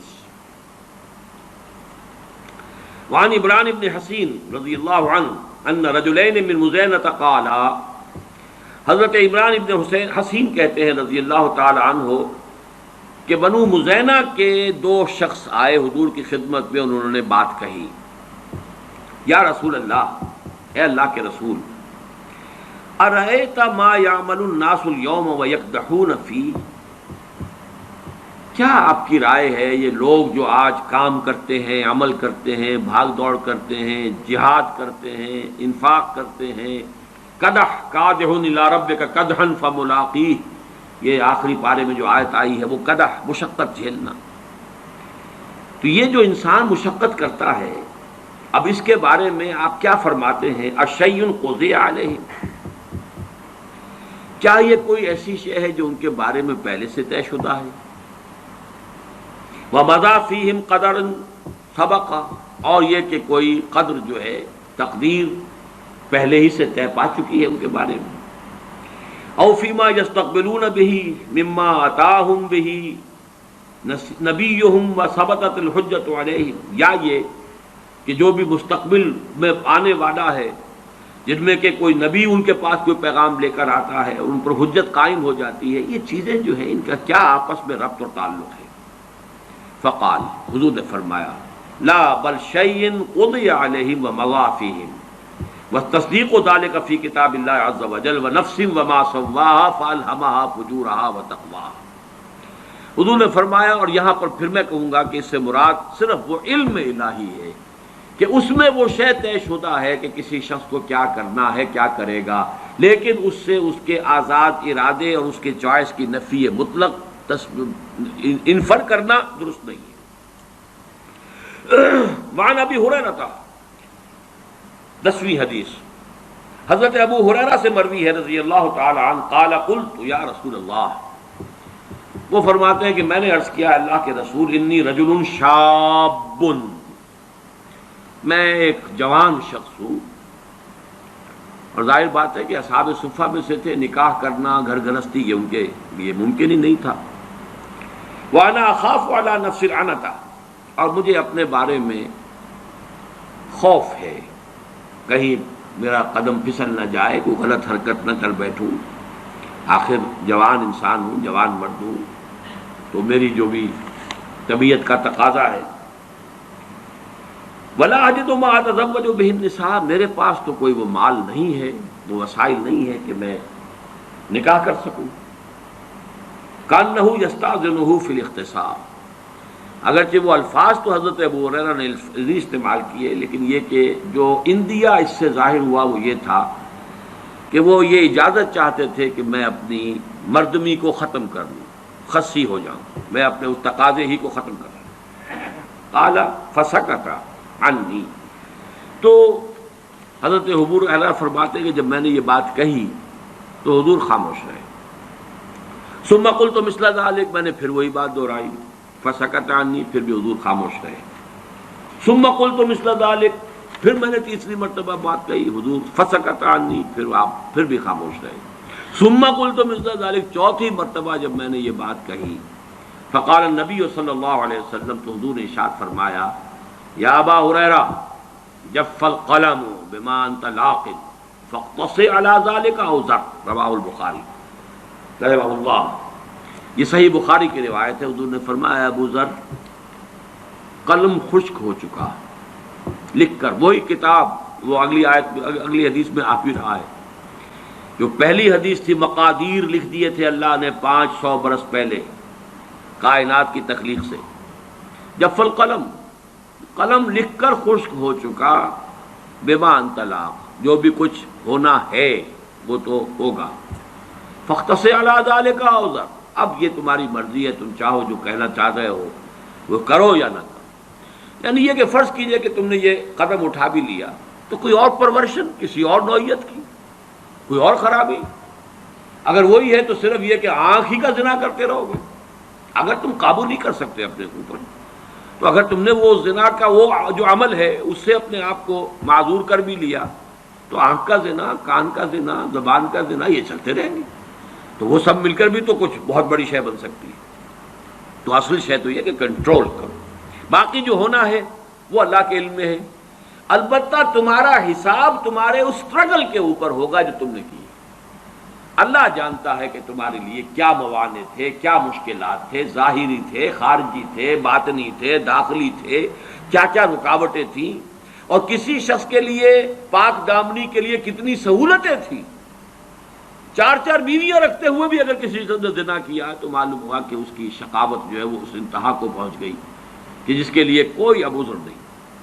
لیکن یہ کہ ایک ایسا شخص جو ہے اس کا معاملہ کس درجے کے اندر وہ کس ضیق نفس کے اندر مبتلا ہے، اسٹرگل کرتا چلا جا رہا ہے، تو اللہ تعالیٰ اس کے حساب سے معاملہ طے کرے گا آخر کا۔ 16ویں حدیث، اب یہ یہاں سے شروع ہو گیا، اس کا جو فصل ثانی ہے، اس مشکات المصابیح کا اس باب کی فصل ثانی۔ عن عبادہ بن صامت رضی اللہ عنہ قال قال رسول اللہ صلی اللہ علیہ وسلم ان اول ما خلق اللہ القلم فقال له اکتب قال ما اکتب قال اکتب القدر فكتب ما كان وما هو كائن الى الابد رواہ الترمذی وقال هذا حدیث غریب اسنادا۔ اب یہ دیکھیے امام ترمذی اس روایت کو لائے ہیں اپنی جامع میں، لیکن ساتھ ہی کہہ دیا ہے کہ یہ سند کے اعتبار سے غریب ہے، یعنی زیادہ معروف نہیں ہے، پہچان میں آنے والی نہیں ہے، غریب یہ حدیث کی اصطلاحات ہیں، میں اس کی بحث میں نہیں جاتا، لے کیوں آئے سوچنے کی بات ہے۔ اس لیے کہ وہ پہلی جو حدیث ہم پڑھ چکے ہیں مضمون تو اسی کا ہے، پہلی حدیث اس لیے میں نے نوٹ کرایا تھا کہ 16ویں حدیث میں اسی موضوع کی ہوگی۔ عن عبداللہ ابن عمرو بن العاص قال قال رسول اللہ صلی اللہ علیہ وسلم كتب اللہ مقادیر الخلائق قبل ان يخلق السماوات والارض ب50,000 سنة، آسمانوں اور زمین کی تخلیق سے 50,000 سال پہلے اللہ نے ساری مقادیر لکھ دی تھی۔ اب چونکہ اس حدیث نمبر 16 میں اگرچہ سند کے اعتبار سے غریب ہے، مضمون تو وہی آ رہا ہے، لہذا اس کو لے آئے ہیں، لیکن ساتھ ہی کہہ دیا سند کے اعتبار سے یہ غریب ہے۔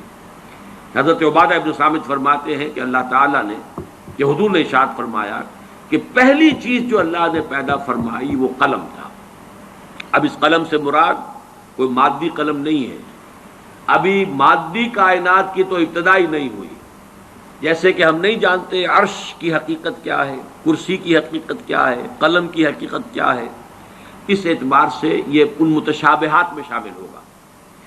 فقال له اکتب، اور اللہ نے حکم دیا لکھو، قال ما اکتب، قلم نے سوال کیا کہ میں کیا لکھوں، قال اکتب القدر، اب قدر لکھ دو، مقادیر لکھ دو، وہاں مقادیر کا لفظ آیا ہے، یہاں قدر کا لفظ آیا ہے۔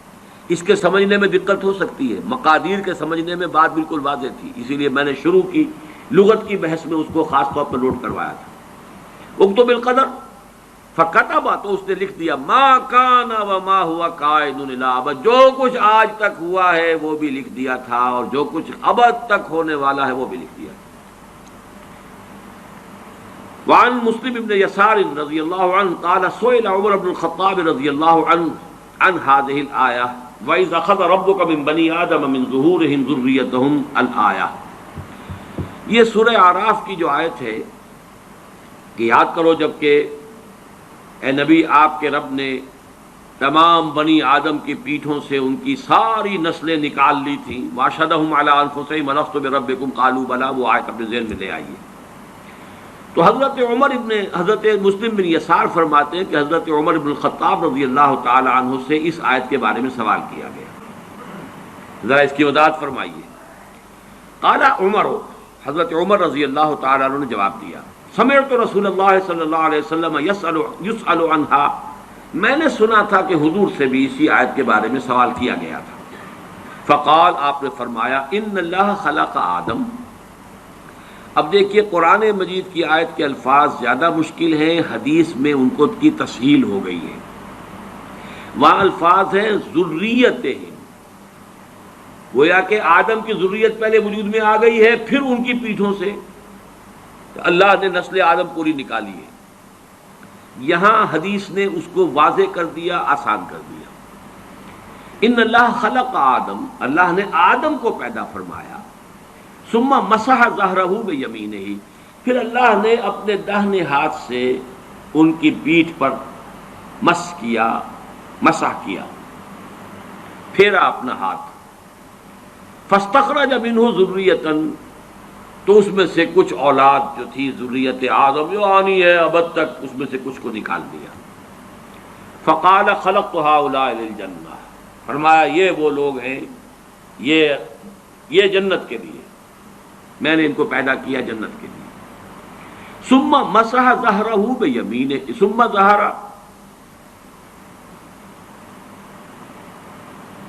قال سمعت رسول اللہ صلی اللہ علیہ وسلم یسأل عنها فقال ان اللہ خلق آدم ثم مسح ظہرہ بیمینہ فاستخرج منہ ذریۃ فقال خلقت هؤلاء للجنہ وبعمل اہل الجنہ یعملون، یہ اہل جنت ہی کیسے عمل کریں گے. ثم مسح ظہرہ فاستخرج منہ ذریۃ، پھر دوبارہ ہاتھ پھیرا اور اولاد نکالی.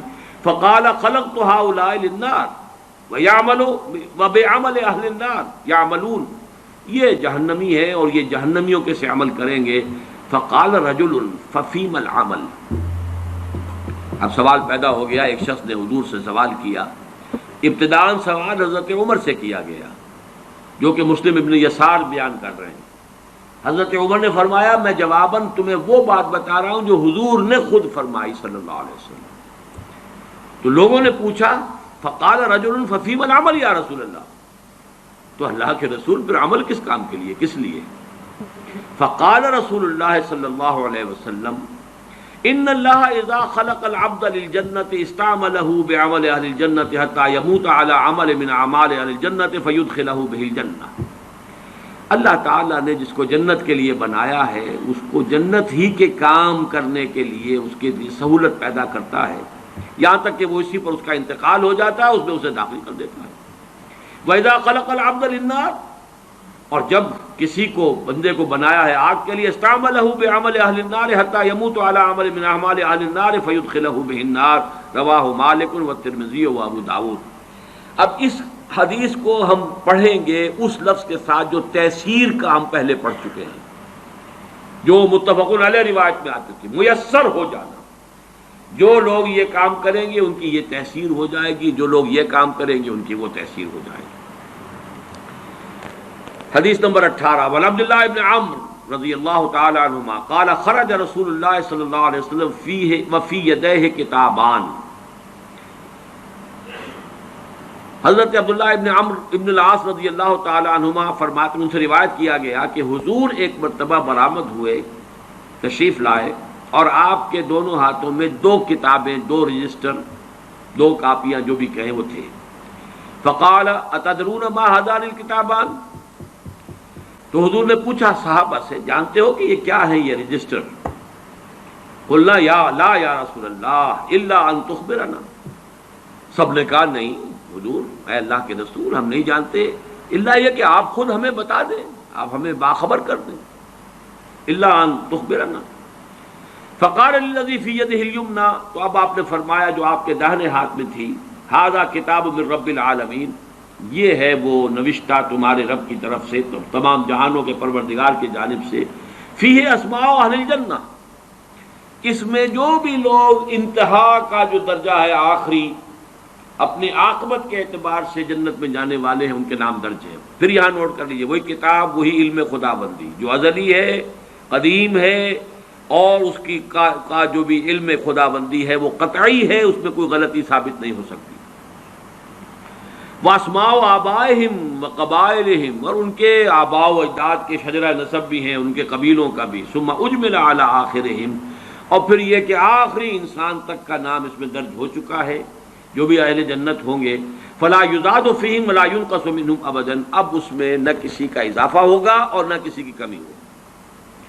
ثم قال للذی فی شمالہ، اور پھر آپ نے فرمایا جو میرے بائیں ہاتھ میں ہے، ھذا کتاب من رب العالمین فی اسماء اہل النار، یہ ہے رب العالمین کی طرف سے وہ کتاب جس میں جہنمیوں کے نام درج ہیں۔ واسماءہم واسماء فیہ اسماء اہل النار واسماء آبائہم وقبائلہم، اور ان کے قبائل کے اور آباء و اجداد کے نام درج ہیں۔ ثم اجمل علی آخرہم، اور یہ بھی آخری جو انسان ہو سکتا ہے جو آئے گا نسل آدم میں سے، اس کی حد تک جو بھی تقسیم ہونی ہے اس کا درج ہو چکا، اندراج ہو چکا ہے۔ فلا یزاد فیہم ولا ینقص، اب نہ اس میں کوئی اضافہ ہوگا اور نہ کمی ہوگی ابداً۔ فقال اصحابہ، پھر حضور کے صحابہ نے سوال کیا، ففیم العمل یا رسول اللہ، ان کان امر قد فرغ منہ یا قد فرغ منہ، یہ مجہول بھی ہو سکتا ہے اور معروف بھی ہو سکتا ہے۔ انہوں نے پوچھا کہ پھر یہ عمل ہم کس بات میں کریں، اگر یہ کوئی ایسا معاملہ ہے کہ جس سے فارغ ہوا جا چکا، جو طے ہو چکا علم الہی میں، اللہ کے فیصلے میں، مقدر کے اندر طے ہو گیا، یا اللہ تعالیٰ جس سے فارغ ہو چکا۔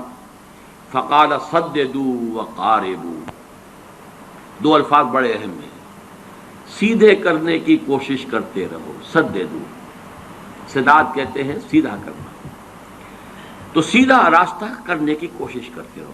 تمہارے اندر کوئی ٹیڑھ اگر ہے خلقت کے اندر، کوشش کرو اسے سیدھا کرو، جتنے بھی امکان کی حد تم کر سکتے ہو سیدھا کرو۔ اور قارب، مقاربت، قریب قریب بہتر لانے کی کوشش کرو، خیر کی طرف، بھلائی کی طرف۔ پھر وہی آیت ذہن میں رکھیے، فاما من اعطى واتقى وصدق بالحسنى، کوشش اس کی کرو، فسنيسره لليسرى، واما من بخل واستغنى وكذب بالحسنى فسنيسره للعسرى۔ میں پچھلی مرتبہ آپ کو بتا چکا ہوں کہ اس میں واقعہ یہ ہے کہ شاکلہ 90-95% شاکلہ ہے انسان، لیکن ایک فری چوائس ہے، کوشش ہے، جد و جہد ہے۔ وہ سٹرگل جو ہو رہی ہے اندر اس خول کے اندر، وہ اللہ جانتا ہے، کیا گیون تھا وہ اللہ جانتا ہے، کیا کوشش اس نے کی وہ اللہ جانتا ہے۔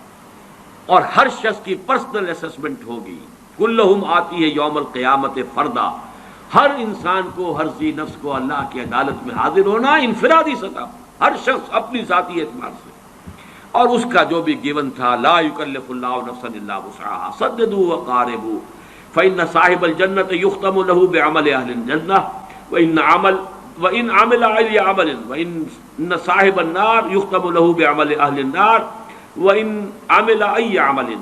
ثم قال رسول اللہ صلی اللہ علیہ وسلم بِيَدَيْهِ فَنَبَذَهُمَا، پھر آپ نے دونوں ہاتھ جو ہیں ان کو اشارہ کر کے کہا، فرغ ربکم من العباد فریق فی الجنۃ و فریق فی السعیر، تمہارا رب فارغ ہو چکا ہے، اس کے علم میں یہ طے ہے کہ کون ہے، ایک جماعت ہے کہ جو جنت میں جانے والی، ایک جماعت ہے کہ جو جہنم میں جانے والی۔ کہ پھر نوٹ کر لیجئے اس حدیث کو علم الہی پر، یہ ساری احادیث جو ہے، اس کے اوپر جو میں نے ٹائٹل قائم کیا تھا، اس کو دوبارہ ذرا وہ اس کا جو ٹائٹل والا شیٹ ہے وہ لگا دو۔ اللہ کا علم کامل بھی ہے اور قدیم بھی، اور آن واحد میں کل کون و مکان اور ماضی، حال اور مستقبل سب کو محیط بھی۔ اسی کو قرآن اور حدیث میں الکتاب سے بھی تعبیر کیا گیا ہے، جس میں درج کوئی شے غلط نہیں ہو سکتی۔ البتہ اللہ کا یہ علم قدیم و قطعی، پری نالج، جبر محض، پری ڈیسٹینیشن یا فیٹلزم کو مستلزم نہیں ہے، یہ ہے اس کا لب لباب۔ بہرحال یہ جو حدیث تھی کہ اللہ تعالیٰ فارغ ہو چکا ہے، فرغ ربکم من العباد فریق فی الجنۃ و فریق فی السعیر، یہ قرآن مجید کے الفاظ ہیں، رواه الترمذی رحمہ اللہ۔ اب اس کی حدیث نمبر 19، ٹائم تو زیادہ ہو رہا ہے لیکن یہ کہ آج اس کو ختم کرنے، تھوڑا سا مزید دوں گا۔ بس یہ کہ صرف یہ ایک حدیث پڑھ لیتے ہیں. ویسے یہ نوٹ کر لیں کہ اگلے اتوار کو تو ہمارا ناغا لا محالہ وہ رہنا، اس لیے کہ وہ اب عاشورے کا دن ہوگا، اور عاشورہ جو ہے وہ تو اب وہ قیامت صغریٰ کی بجائے بھی قیامت کبریٰ بنتا جا رہا ہے. اللہ تعالیٰ خیر سے گزار دے، کیونکہ بہت کچھ زندگی معطل ہوگی، لہذا اس نظام کو بھی ہم اس میں درس کو بھی اس کا داغا کریں گے.